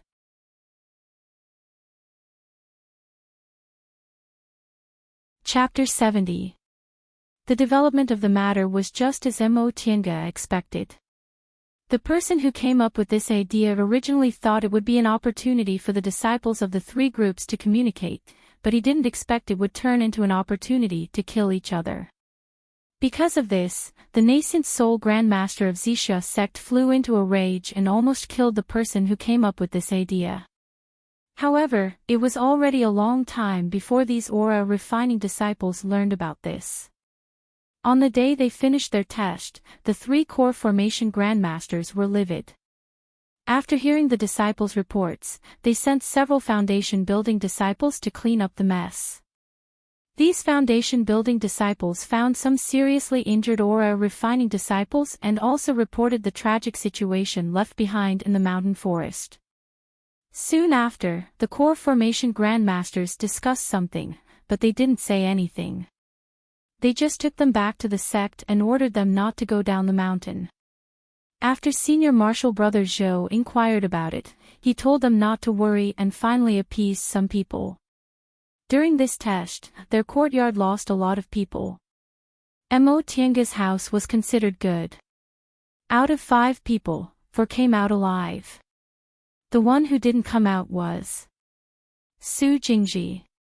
Lu Yidao was seriously injured, but in the end, he still survived. Su Jingji, on the other hand, disappeared. No one knew who killed him or where his body and ashes were. There was no trace of him. In this disaster, many people disappeared like this, but they didn't expect Su Jingji to be one of them. After receiving confirmation, Su clan's people came to clean up his things. Thus, Su Jingji's traces completely disappeared from this house. Soon after, the sect head announced the results of this test. Just as they guessed, there was no investigation or disposal. Instead, he directly announced the distribution of foundation-building pills. In this test, no more than 100 Yunwu sect disciples came out alive, but 40 of them obtained foundation-building pills. Reportedly, because the elite disciples suffered heavy losses, the nascent soul grandmaster of Zixia sect decided to distribute more foundation-building pills, hoping to produce more foundation-building cultivators among them to make up for this loss. The 4 people in Mo Tiange's house, including Murong Yen, were among them. However, this news didn't make Mo Tiange happy. Murong Zi's death and Su Jingji's disappearance made her feel unprecedentedly lost. She remembered Su Jingji's irritable appearance before the test that day. In fact, she had a bad premonition that day, but she didn't think too much about it. She never expected it would be an eternal farewell. Junior Marshall Brother Yi. Mo Tiange, who was leaning against a tree, raised her head and saw Qin Shi standing in front of her with a wine bottle in his hand. She forced a smile and took it. Qin Shi also sat down next to her, and the 2 of them drank in silence. It was an autumn afternoon. The sunlight seeped through the leaves and shone on the body, making people lazy and unwilling to move. The surroundings were quiet, and only the distant waterfall added a little liveliness. Thinking back to a month ago, there were 8 people chatting here, a group of people ordering her around. But now, Su Jingji was dead, Lu Yidao was seriously injured, Wang Qianyi was married far away, Shen Bing used her beauty to seduce people, Murong Yan was determined to cultivate assiduously, and senior martial brother Zhou was busy with his future. The only one who could come here and sit with her was Qin Shi. Senior brother Qin. If you build your foundation, what will you do? Of course it's to continue cultivating. Why do you ask? Mo Tiange shook her head. She couldn't tell why she was feeling so vexed. I just don't understand, what's the purpose of cultivating in the end? What was the purpose of cultivation? 80% of the people in the cultivation world would answer this question without hesitation, to live a long life. But what was the purpose of living a long life? Fighting each other like this, causing countless deaths and injuries. For the sake of living a long life, why didn't they care about life at all? Qin Shi thought about it seriously, but he didn't answer. He just shook his head and slowly talked about something irrelevant. I was born in a noble family in the secular world. However, because I was from a branch family, I was never valued and was always bullied by others. I don't know why, but ever since I was a child, I felt that I was different from others. I didn't want to fight for favor with my brothers, and I didn't have any interest in playing. I only focused on studying. When I was 8 years old, a guest came to our manor. He was said to be our ancestor, and he seemed to be an extraordinary person. He was already several hundred years old, but he didn't look old at all. In front of him, even the most dignified clan master didn't dare to utter a word. Then, I was brought to him. After he tested my spiritual roots, he told the elders that he wanted to take me away. At that time, I was still young and didn't know what I was looking forward to. I just suddenly felt that maybe this was the path I wanted to walk. At this point, he turned around and smiled. Sure enough, my premonition was correct. I walked on a completely different path from my brothers in the manor. I'm still young now, but those brothers and sisters of mine have already turned into dust. Why do we cultivate? I can't answer this question. For me, cultivating is a natural part of my life. I don't need to ask why. I just want to walk on this path. His quiet narration made Mo Tiange feel very calm. His experiences had also allowed her to see herself in him. Just want to walk on this path. Is that it? She pressed her forehead and said in a low voice, I don't know why I walked on this path. I was young and intelligent, so I knew how to read people's faces. I was used to the fickleness of human nature, and I always felt pain in my heart. At that time, I only hated myself for knowing these things and why I couldn't be like other children. Later, when I met second uncle, I realized I was really different from other children. Cultivation. I also don't know why, but second uncle told me that without strength, there's no freedom. Without strength, there's no freedom, Qin Shi murmured and repeated. His gaze on her suddenly had a lot of complicated feelings. Mo Tiange threw the bottle of wine away after she finished it. In fact, she never drank because she wasn't in the mood and didn't have the chance. Second uncle didn't drink because he said that cultivators couldn't indulge in worldly things, so she also thought the same. However, this feeling of drinking wine made her feel very comfortable. Senior martial brother Qin, that elder of yours should have left you by now, right? Qin Shi paused but didn't say anything. In fact, second uncle's lifespan is almost up. If it's not this year, it'll be next year. Sometimes I think I can accept it calmly, but sometimes I find it hard to imagine. If second uncle is gone, what should I do? If I'm like Senior Marshall Brother Sue, suddenly disappearing without even saying goodbye, what should I do? She hugged herself and buried her head in her arms, not daring to continue. She wanted to pat her shoulder, but he hesitated and his hand didn't fall. In the end, he said, I'm different from you. In fact, my aptitude isn't the best, but I've never encountered a bottleneck in my cultivation. Great-grandfather said that maybe I was born to cultivate, so I don't have any obsessions or ties. In other words, I don't have superfluous feelings. I can't understand how you feel, but I know you have a heavy attachment to your feelings. If you can't let go, you won't have any achievements in the future. Mo Tiango was stunned.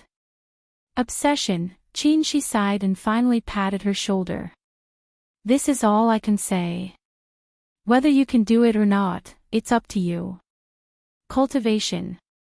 Maybe for you, there are a lot of things you have to give up. Mo Tiange thought hard. Obsession. Because I've longed for too much since I was a child, I have an obsession. She seemed to understand, but she was also a bit confused. She handed her another bottle of wine. Don't think too much. If you could figure it out so easily, it wouldn't be an obsession. This requires fated chances, so take your time. After drinking another bottle of wine, her head became even more dizzy. In a daze, she heard Shi teasing her. Junior Marshall Brother Yi, you've never drunk wine before. Who drinks it like water like you do? In a daze, Mo Tiange raised her head and saw that there seemed to be several Qin's eyes swaying in front of her. She tilted her head and reached out to hold his head. Senior Marshall Brother Qin, what's wrong? Do you know? Phantom technique. She was stunned for a moment, then he burst into laughter. In the end, he laughed so hard that he hit the ground. You. If I knew this earlier, I would have made you drink earlier. Unexpectedly, Mo Tiange stared at him for a while then stood up and walked unsteadily towards the water. Shi shouted from behind her, Junior Marshall Brother Yi, what do you want to do? She was still swaying as she walked. Wash my face. She walked to the edge of the pool and crouched down. When she saw her reflection in the water, she was suddenly stunned. She hadn't paid attention to her appearance for a long time. Today, she finally realized that it was very different from what she remembered. Her originally sparse eyebrows now had eyebrows, the outline of her face seemed to have deepened, and her cheeks were plump. She already had the appearance of an adult. Although her head was still muddled, she was still frightened because her face looked more and more like a woman's. Junior Marshall Brother Yi, are you done? Hearing the voice behind her, she hurriedly held the water to wash her face, but the face she saw was still bright and beautiful. She was afraid she would discover her, so she didn't dare to look back. She panicked and thought, could it be that someone has noticed me? Junior Marshall Brother Yi, her foot slipped, and she suddenly lost her balance and fell into the pool with a plop. Junior Marshall Brother Yi. This scene made Shi dumbfounded. After a while, he saw Mo Tiange struggling in the water, so he finally regained his composure. He sprang up and instantly grabbed her, who was floating in the water, and went back to the shore. He couldn't help but shake his head. Junior Marshall Brother Yi, you've really drunk yourself silly. As a cultivator, you actually drowned. Where's your light body technique? He looked down and felt even more helpless. This wasn't just an ordinary kind of silly. She actually choked on water and fainted. She put Mo Tiange down under the tree. He thought for a moment then raised his hand. In his hand was a bright-colored peach branch. The peach blossoms were still blooming, and there was dew in the center of the stamen as if they had just been plucked from the tree. He muttered a few words in a low voice. Finally, he waved his hand and shouted, "Go!" Soon after, the two of them disappeared into thin air. From Qianxi's point of view, the two of them were still in their original place. It was just that there was a faint light barrier surrounding this small area. He lowered his head to look at the unconscious Emotianga. A thoughtful expression appeared on his face. After a long time, he stretched his hand to her wet neck and felt around. Soon, he pulled out a jade pendant strung with a red string. It was a round jade pendant with a warm color and clear cloud patterns. He sighed. Sure enough.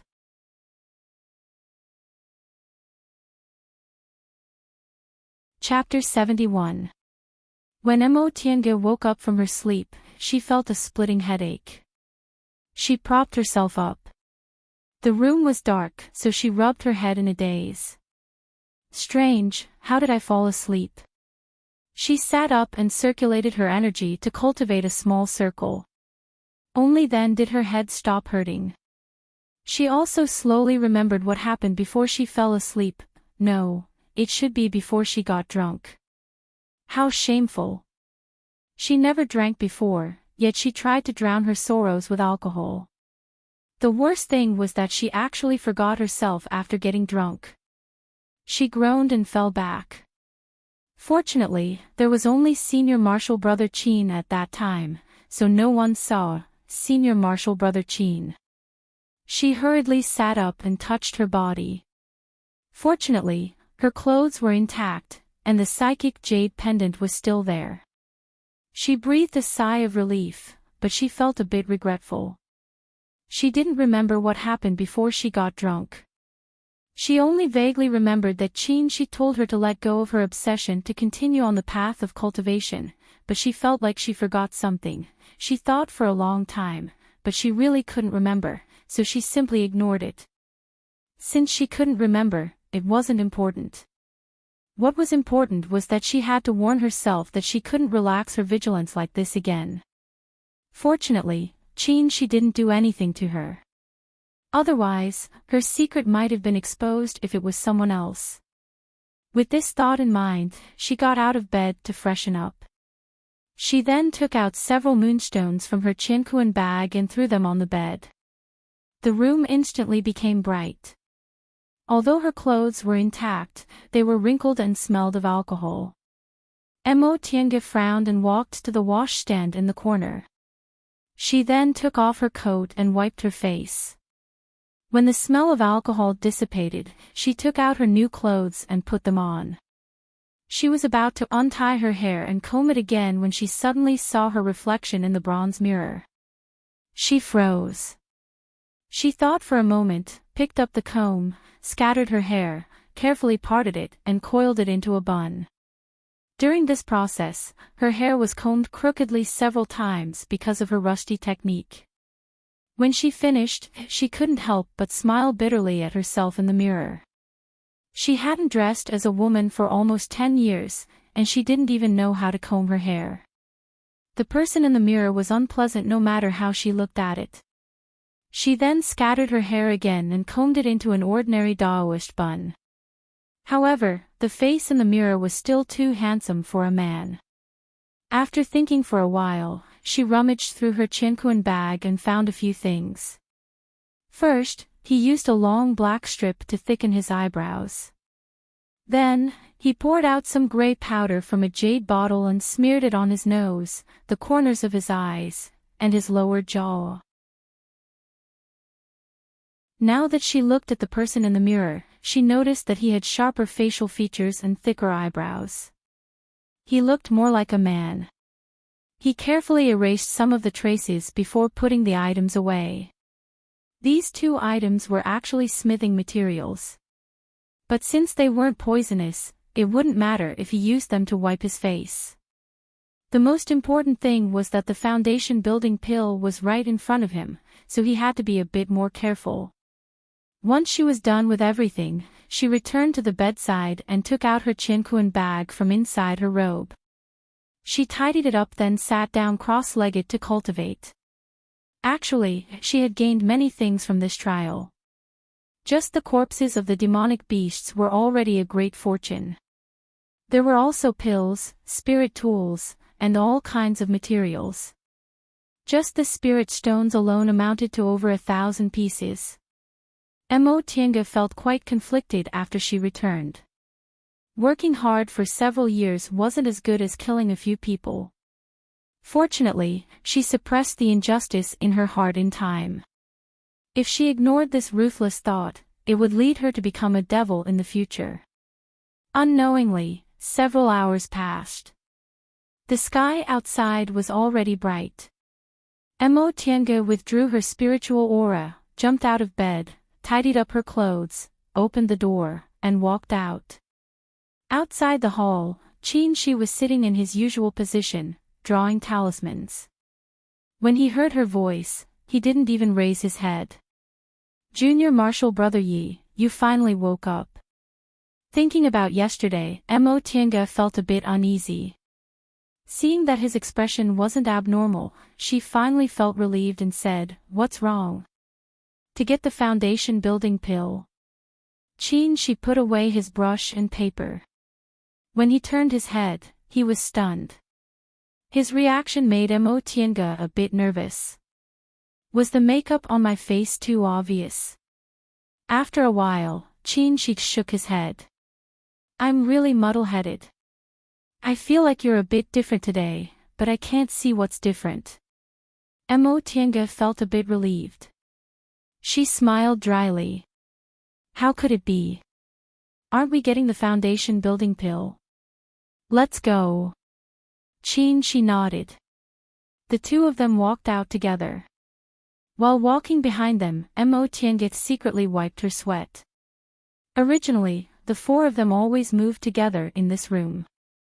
Now that Su Jingji wasn't here and Louis Dao was being treated by the foundation building seniors in the North Peak because of his serious injuries, this room suddenly became a lot more deserted. If this wasn't the case, Qin Shi wouldn't necessarily be so close to her. It was only because the others were gone that they had no one to talk to except each other. The south peak of Mount Yunwu was still the same as before. The morning light shone faintly and a cool breeze caressed their faces. However, two of the people who used to travel with them were missing. Tiange sighed softly. When they reached the steward's hall, there were already a lot of people waiting in line. The two of them obediently waited outside. Soon, it was Tiange's turn. She walked in and handed over her identity tablet. After the identity tablet was verified, she left a spiritual aura imprint on another jade slip before she cautiously took a jade bottle from the steward's martial uncle and carefully put it away. It wasn't an exaggeration to say that this was the lifeblood of aura refining disciples. The other disciples who received the foundation building pill were all ecstatic, but she was still relatively calm. When Qin Shi also received the foundation building pill, the two of them went back together. Senior Marshal Brother Qin, you've reached the peak stage of the aura refining realm for quite some time, right? Do you want to enter closed-door meditation immediately? I should. What about you, Junior Marshal Brother?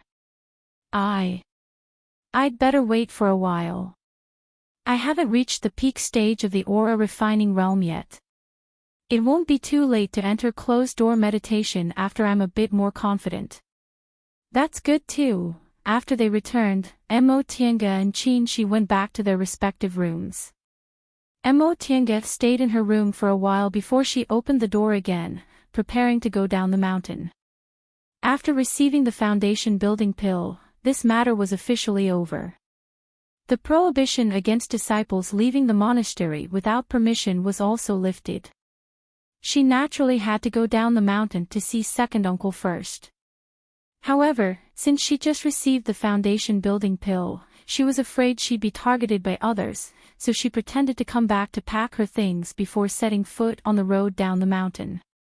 She first went to Yunwu Sect's shop to exchange the spirit stones she consigned for medicinal pills. She also sold the demonic beast corpses she obtained this time. During this period of time, there would be a lot of people selling demonic beast corpses, so she wasn't afraid of being too conspicuous. On the other hand, when the shop assistant saw the pile of corpses, he felt great admiration.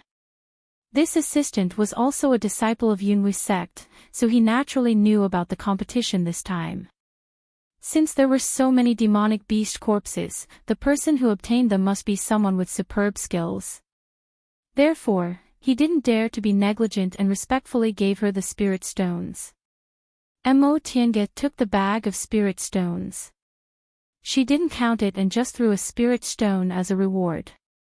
After that, she returned to second uncle's small courtyard after making many turns. Second uncle.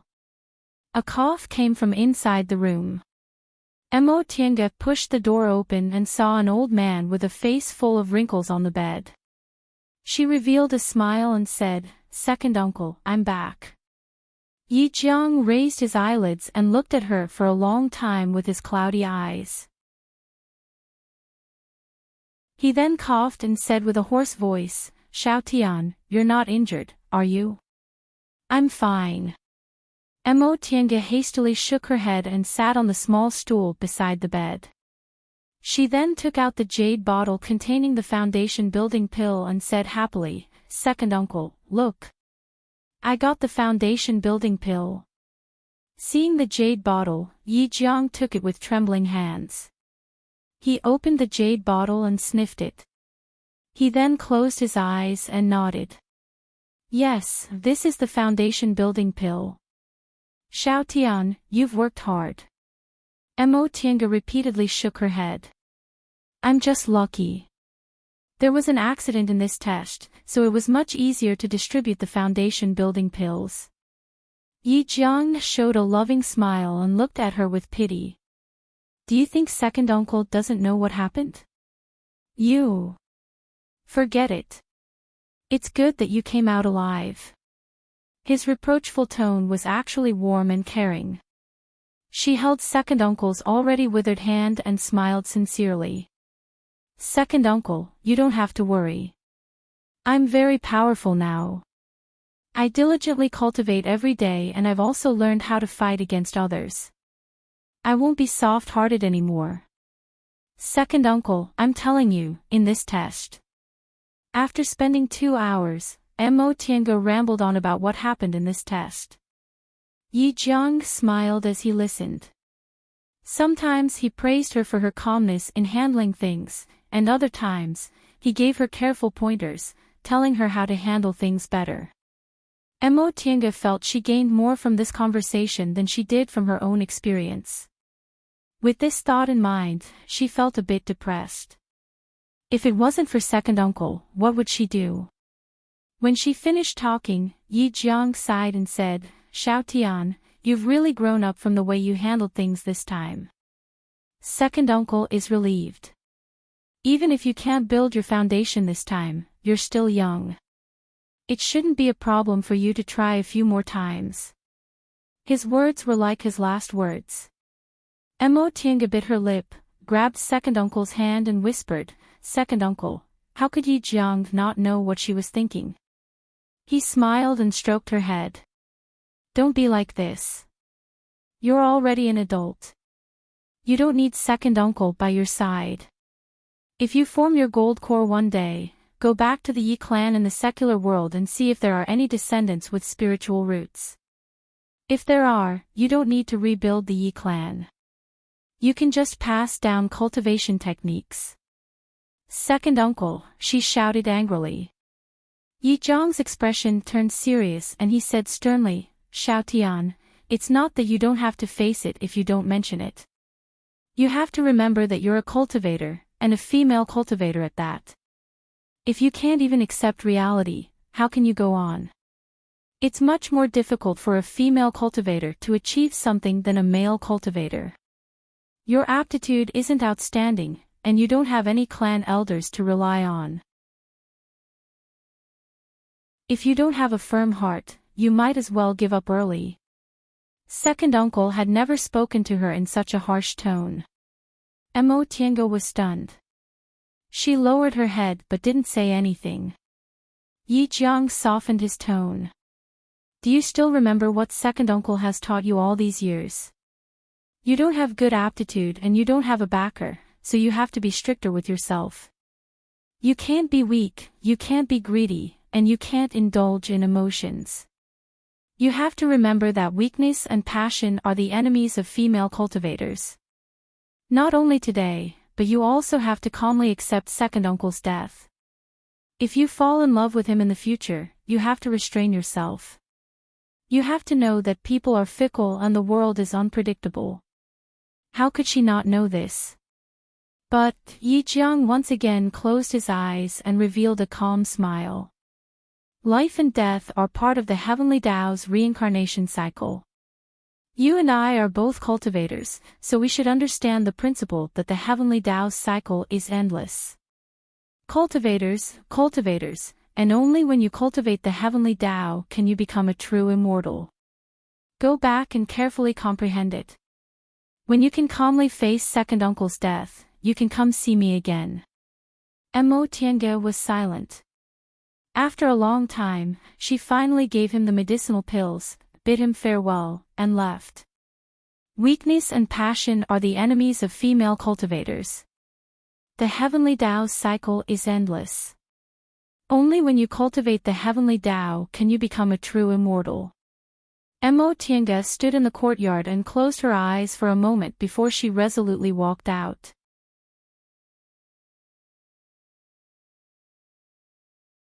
Chapter 72.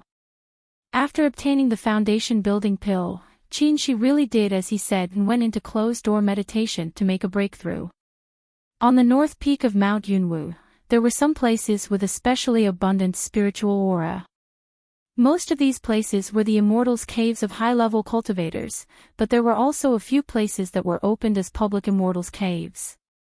The so-called public Immortal's cave was an Immortal's cave that everyone could use. However, they would have to pay a considerable amount of rent to the sect.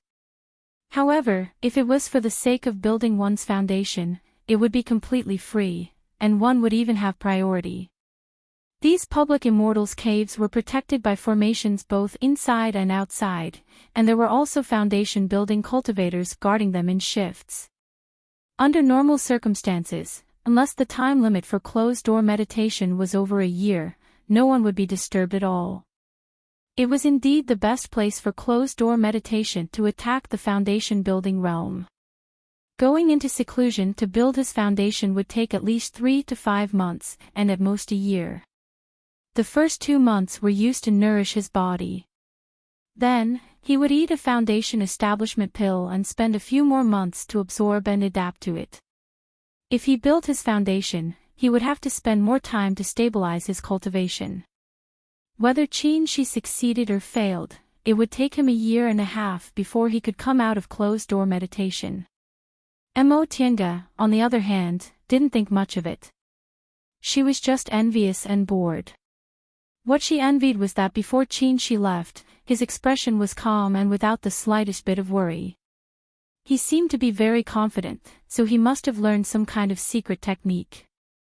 As for Mo Tiange, she herself still had to spend a year or two to reach the peak stage of the aura refining realm and increase her chances of building her foundation. What was boring was that Qin Shi wasn't here, so she had no one to talk to.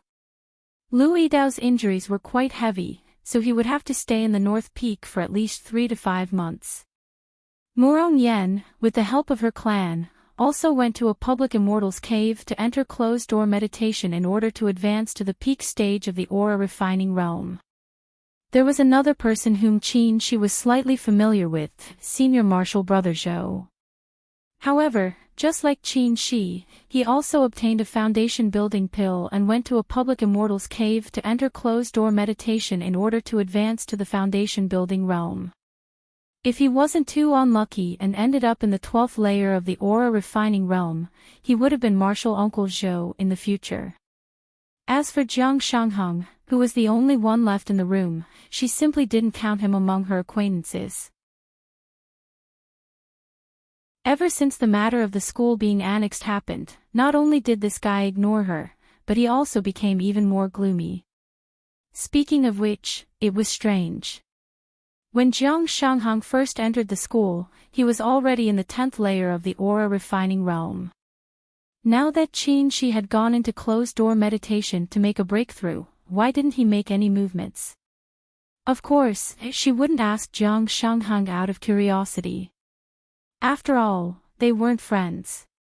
Actually, after this trial, if she wanted to go to a public cave for closed-door meditation, she also had money. From the cosmos bags he obtained, there were more than 1,000 spirit stones. The demonic beasts he hunted were sold for another 1,000 spirit stones. In addition, some unimportant materials and spirit tools were sold for several hundred spirit stones. Altogether, there were more than 3,000 spirit stones. Coupled with medicinal pills, some spirit tools that weren't convenient to sell, and possibly useful materials, she was now unprecedentedly rich. She wasn't inferior to ordinary foundation building cultivators at all. However, she felt that it was better to keep a low profile. She didn't even take out the corpse of the iron-toothed crocodile. Of course, she wouldn't do something as extravagant as renting an immortal's cave. Thus, the days returned to tranquility. Every day, he would cultivate and occasionally listen to sermons. He didn't even take any errands in the steward's hall. Fortunately, after this incident, the school exempted disciples in the 7th layer of the aura refining realm and above from doing chores, so it didn't matter if he didn't take any errands. After being reprimanded by second uncle and losing contact with him, he was unprecedentedly focused on his cultivation. Coupled with the large amount of medicinal pills he consumed, it only took him 3 months to reach the aura refining perfection stage. She herself was rather surprised by this. She hadn't expected herself to have such a cultivation speed. Lu Yidao was still in the North Peak. She heard a martial uncle admired him very much and wanted to accept him as his disciple. Upon hearing this news, she suddenly realized she hadn't seen Lu Yidao for a long time. After thinking about it carefully, it seemed they had become a lot more distant. In the end, she felt a bit guilty, so she decided to find some time to visit Lu Yidao. However, this plan didn't come true in the end because she was stopped when she went to the North Peak. She could only ask a senior martial brother to pass her a message and transfer several unimportant things to him. She gradually heard about the reason why Jiang Shanghang didn't attempt to build his foundation. As it turned out, Jiang clan had a kind of medicinal pill that could assist in building one's foundation. It could increase one's chances of building one's foundation, but it wasn't easy to concoct. Only a small amount of medicinal pills were produced each time. Originally, with Jiang Shanghang's diligence and cultivation level, he should have been able to obtain one. Unfortunately, he was despised in Jiang clan. Moreover, Jiang Qingxian, a direct descendant of the current clan head, was also going to build his foundation this time, so Jiang Shanghang's share was given to Jiang Qingxian. Jiang Shanghang could only grit his teeth and accept the result. Foundation building pills weren't easy to obtain, so he planned to endure until the next batch of medicinal pills was made. What Jiang Shanghang said was pure speculation, but in any case, they had known each other for more than 3 years. Based on Jiang Shanghang's personality, it was very likely he would think that way. Mo Tiange felt a bit envious when she heard this news. There was actually a medicinal pill that could increase one's chances of building one's foundation. However, since this kind of medicinal pill existed, the sect had never heard of it. It wasn't that the pill recipe was too complicated or the materials were too rare, so they couldn't be provided to ordinary disciples. Even Jiang Shanghang couldn't obtain Jiang clan's things, let alone her. Therefore, she could only be envious. When she reached the peak stage of the aura refining realm and her cultivation couldn't advance any further, Mo Tiange went down the mountain. Although second uncle severely reprimanded her last time and ordered her not to see him until she figured it out, Mo Tiange still came to see him once every half a month. However, second uncle only said a few words to her before he drove her back to the mountain. This time, however, it was different. She had something very important to say. Second uncle. Yi Jiang, who was still recuperating in the small room, looked even older. When he heard her voice, he didn't even open his eyes. Why did you come here? Go back and cultivate. Mo Tiange didn't give up. She said, Second uncle, I've reached the peak stage of the aura refining realm. Yi Jiang finally opened his eyes. After sizing her up, a faint smile appeared on his face. 3 months. That's more like it. Mo Tiange heaved a sigh of relief when she saw that second uncle finally didn't look so tense anymore. She sat in front of the bed as usual and asked, Second uncle, are you all right? I won't die for the time being. Upon seeing her worried expression, Yi Jiang's heart finally softened. He said slowly, Second uncle's injuries have been very good recently. I reckon he can hold on until next year. Mo Tiange lowered her head in silence. This was indeed good news. 2 years ago, second uncle said that his lifespan was only 2 or 3 years. Now, at least, he could confirm that it was the longer one. Alright, since you've reached the peak stage of the aura refining realm, you should strive to build your foundation. Are you ready to build your foundation? Mo Tiange shook her head, feeling very confused. Second uncle, I can feel that my cultivation level is no longer a problem, but I'm still lacking something if I enter closed-door meditation to build my foundation. What is it? Yi Jiang muttered, Second uncle has already explained to you how to build your foundation and made you familiar with the process. Logically speaking, you should be well prepared. Do you have any doubts? After hesitating for a moment, Mo Tiange nodded and said, Whenever I think about building my foundation, I always feel flustered. I don't have any confidence at all. I guess so. Yi Jiang understood. It seems that you weren't mentally prepared. This is a bit difficult. If you forcibly enter closed-door meditation to build your foundation, your mentality will be unstable, and your state will also be unstable, which will affect the success of building your foundation. Yes, I can't make up my mind to enter closed-door meditation immediately. Second uncle, what should I do? Yi Jiang said, It's no wonder you feel that way. Most people cultivate until the peak stage of the aura refining realm and wait a long time for foundation building pills, so they're fully prepared. But because of second uncle, you're in a hurry to cultivate until the peak stage of the aura refining realm and are about to build your foundation. Then what should I do? Yi Jiang closed his eyes as if he was thinking. Mo Tiange stared at him anxiously. She knew that although second uncle's situation was a bit better than she expected, he only had 1 year left to live. She wanted second uncle to see her build her foundation before he passed away and leave with peace of mind. Therefore, she couldn't afford to delay this 1 year. Yi Jiang finally opened his eyes. He seemed to have made a decision. After staring at her for a long time, he said slowly, Tiange, you should leave the mountain and travel around for a while. Ha! Mo Tiange was dumbfounded.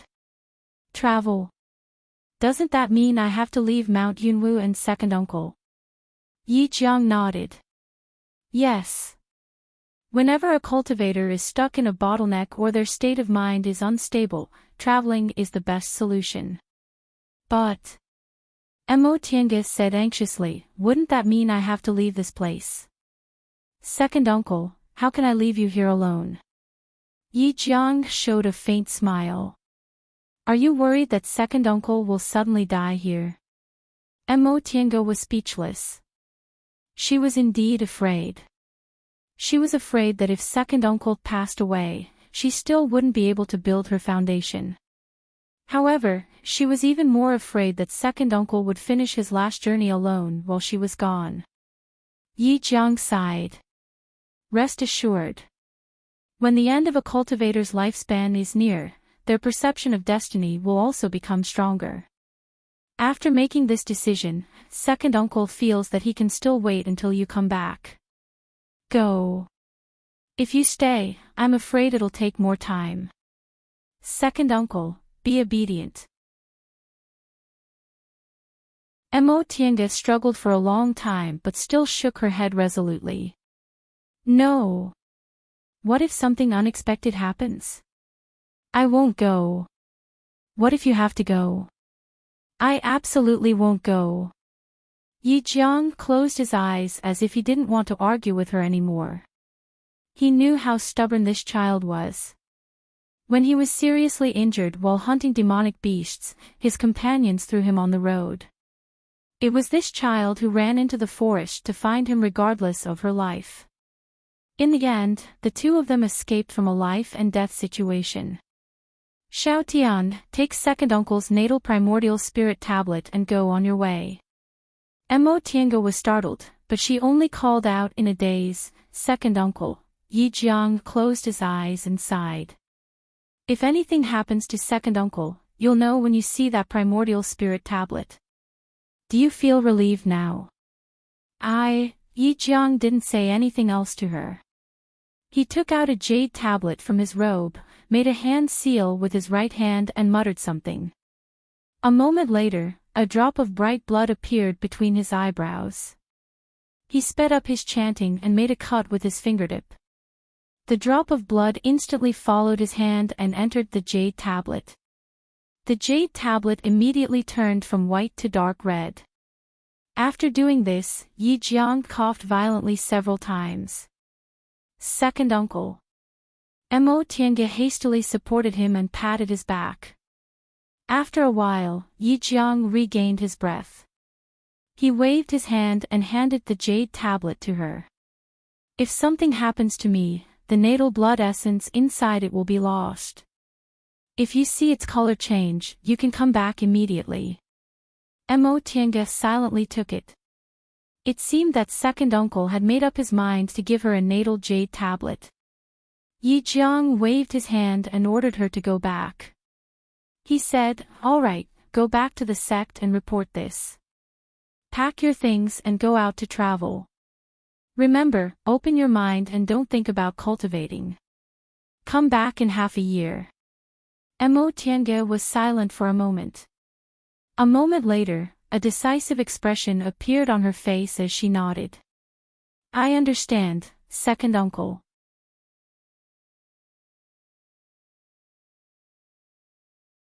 Chapter 73. It was normal for cultivators to travel when they reached a bottleneck. Many aura refining disciples who reached the peak stage of the aura refining realm but felt they were still lacking in the foundation building realm would choose to travel. Therefore, Mo Tiange only needed to report to the steward's hall to get permission. Traveling wasn't a sightseeing tour, but a search for fated chances. Fated chances sometimes had a greater impact on cultivators than aptitude. For example, 1,000 years ago, there was a cultivator with poor aptitude who unexpectedly reached the nascent soul realm and possessed great divine power, allowing him to move unhindered in Kunwu for a while. Of course, fated chances were also hard to come by.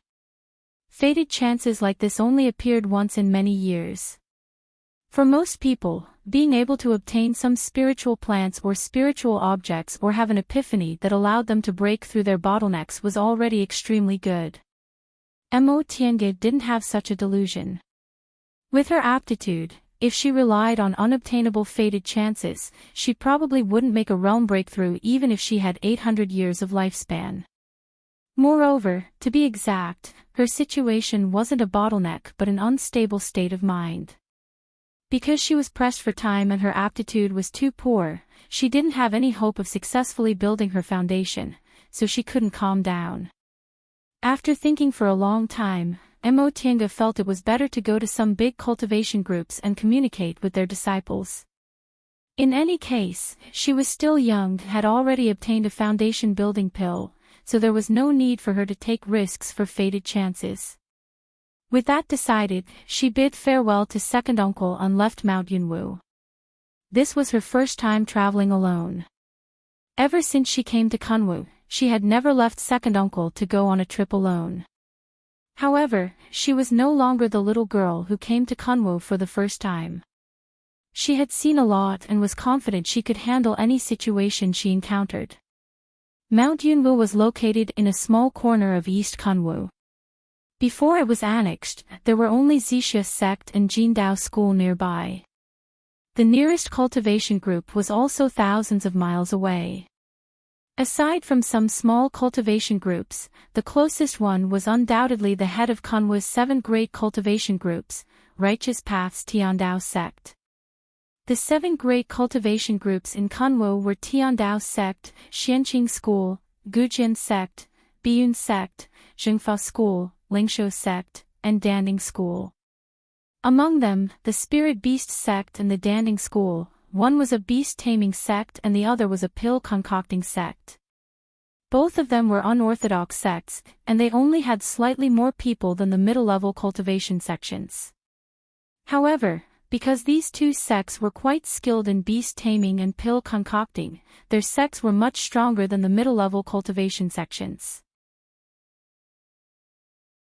Therefore, they were ranked as one of the 7 great sections. The stronger ones were the Biyun sect and the Zhengfa sect. Zhengfa sect was a Daoist sect. Most of the disciples in the sect were dressed as Daoist priests. However, Biyun sect was a peculiar sect. The disciples recruited by the sect were all very beautiful regardless of whether they were male or female. There were many female disciples, so there were many dual cultivation partners in the sect. After them were Gujin sect and Xianqing school. Gujin sect was a cultivation group for sword cultivators. Sword cultivators spent their entire lives cultivating only one sword, and most of their divine abilities were focused on one sword. Sword cultivators had always been a bit more powerful than ordinary cultivators in fights of magical power, but it was also harder for them to make a realm breakthrough. Therefore, although Gujin sect's high-level cultivators were only about the same as Zhengfa school and Biyun school, their strength was actually a bit higher. Gujin sect had always been considered to be on par with Xianqing school. Xianqing school's strength was second only to Tiandao sect. Like Zhengfa school, it was also a Dao school. For several thousand years, Tiandao sect had always been regarded as the leader of the righteous path in Kunwu. It was located in the northeast of Kunwu and was separated from the devil path by a mountain. Tiandao sect was different from other cultivation groups. Its unique characteristic was that it didn't have any unique characteristics. It didn't have any cultivation techniques, and it didn't force its disciples to cultivate anything. Unorthodox cultivation techniques were fine, and it didn't even care if they cultivated devil cultivation techniques as long as they didn't violate the sect's commandments. Tiandao sect's strength was precisely due to its tolerant management method. Every Tiandao sect disciple was treated equally regardless of what they cultivated, so there were many special talents in the sect. Mo Tiange wanted to go to Tiandao sect because it was the leader of the righteous path and its disciples cultivated a variety of things. Not only could she gain more experience, but she also didn't have to worry about any accidents. Although there were no absolute righteous people among cultivators, people of the righteous path still didn't encourage fighting, so it would be a bit safer to interact with disciples of the righteous path. Not far from Mount Yunwu, Mo Tiange found a place to change out of Yunwu's sect's disciple uniform and put on very ordinary clothes. Yunwu's sect had already been annexed by Zixia sect, and that unforeseen event happened a month ago, so it was better for her to be a bit more cautious. Soon after, she used the light body technique and headed northeast. In the past, when she wandered with second uncle, Mo Tiange once met a cultivator who was actually a martial artist in the secular world who entered the Dao through martial arts. She was very interested in their so-called martial arts and body techniques, so she learned some of them. In the past few years, from the Immortals assembly to the foundation building pill competition, she benefited a lot. When she used the light body technique, she was also faster than ordinary cultivators. In less than half a month, she arrived at the boundary of Tiandao sect. Tiandao sect's sphere of influence was very large. This area already belonged to it. In fact, there were only a few small cultivation groups attached to it in the surrounding area. However, the market square here was very special. It actually held a Dao assembly at a fixed time and invited foundation building cultivators from Tian Dao sect to participate. Anyone could participate in this Dao assembly as long as they paid the entrance spirit stones. Moreover, they could raise questions to the cultivator giving the lecture and discuss the Dao with each other. Mo Tiange was very interested in this Dao assembly. Since the entrance fee wasn't expensive, she waited here. In addition, she also sold some spirit tools that weren't convenient to sell near Mount Yunwu in batches.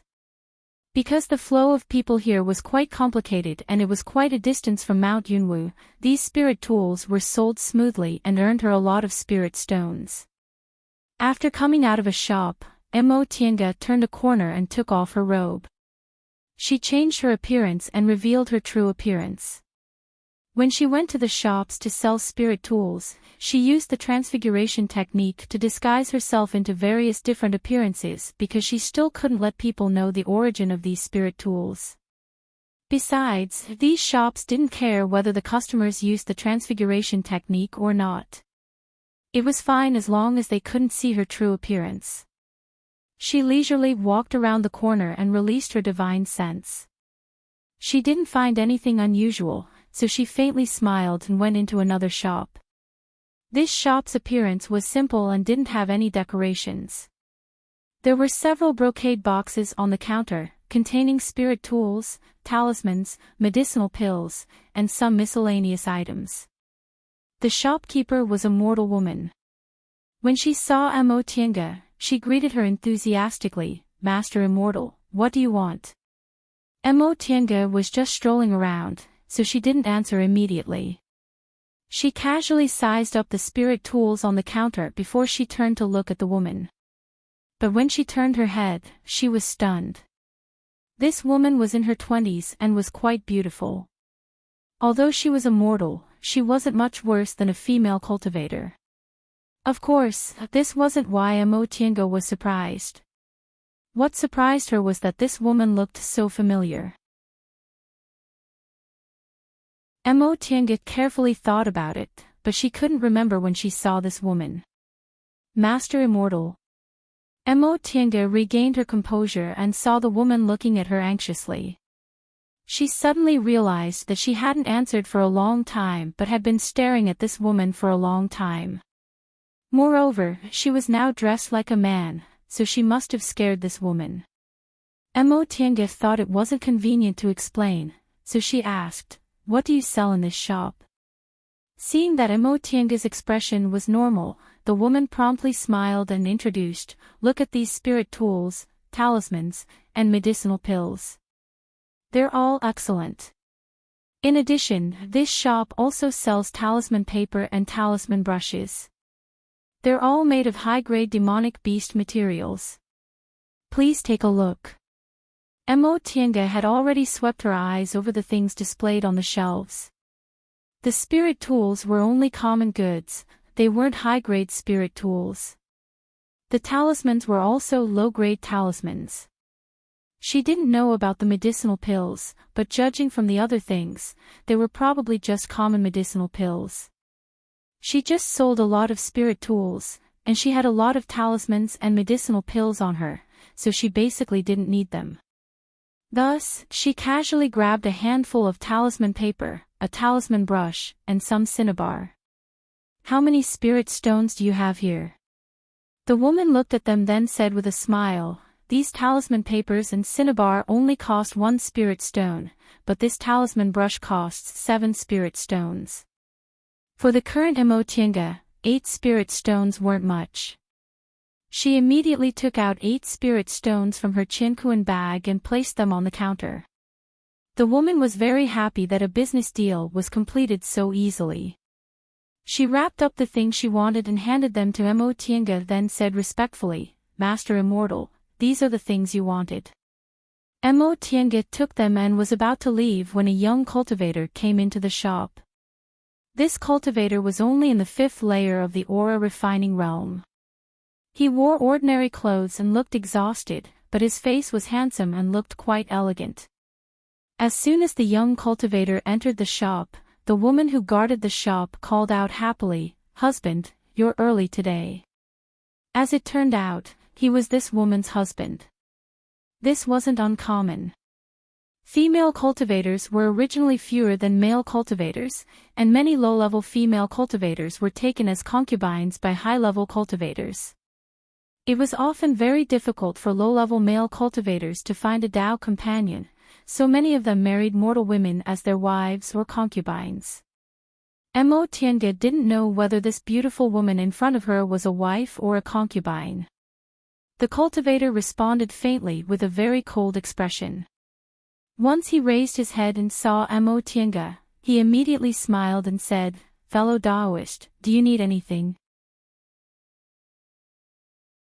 Mo Tiange naturally knew she was already in the top layer of the aura refining realm, so this cultivator didn't dare to look down on her. It was just that he was so cold to his wife, yet he greeted others with a smile, which made her a little unhappy. Especially when she turned her head and saw the faint loneliness in the woman's eyes, she felt even more sad. It was basically impossible for a mortal woman to get equal status with a cultivator. To put it nicely, they were wives and concubines, but to put it bluntly, they were playthings. So what if she was a female cultivator, let alone a mortal woman? She recalled Shenbing. She had good qualifications and had the backing of her family, but she was still dragged down by her beauty and became someone else's concubine.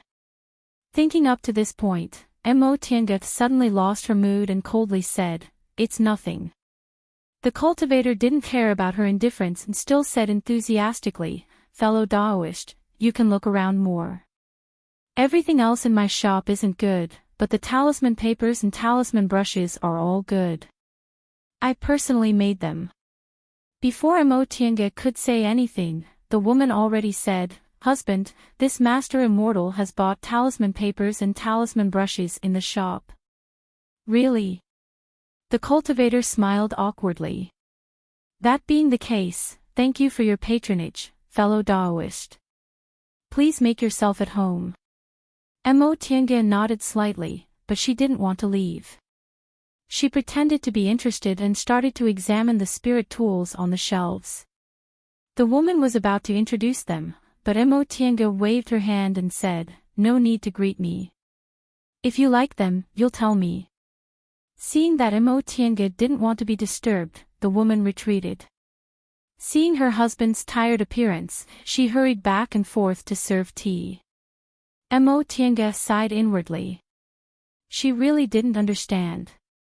This cultivator obviously didn't treat his wife well, so why did this woman still love him so much? "Husband, you came back so early today. Did everything go smoothly?" Upon hearing his wife's question, the cultivator opened his eyes. He then took out a cloth bag from his chinkuan bag and threw it to the side. "My luck was bad today, so I only managed to pick these. You can go and tidy them up." The woman nodded, then picked up the cloth bag and went inside. Upon seeing this, Mo Tiange casually picked several talismans, paid several spirit stones and left. You're tuning into the LoveLore Library YouTube channel. We're so grateful for your support, and don't forget to subscribe to join us on this incredible journey through captivating stories. Your generosity through donations truly makes a world of difference, as it's the primary source of revenue that allows me to expand and enhance this channel for you. Thank you from the bottom of my heart for being a part of this adventure.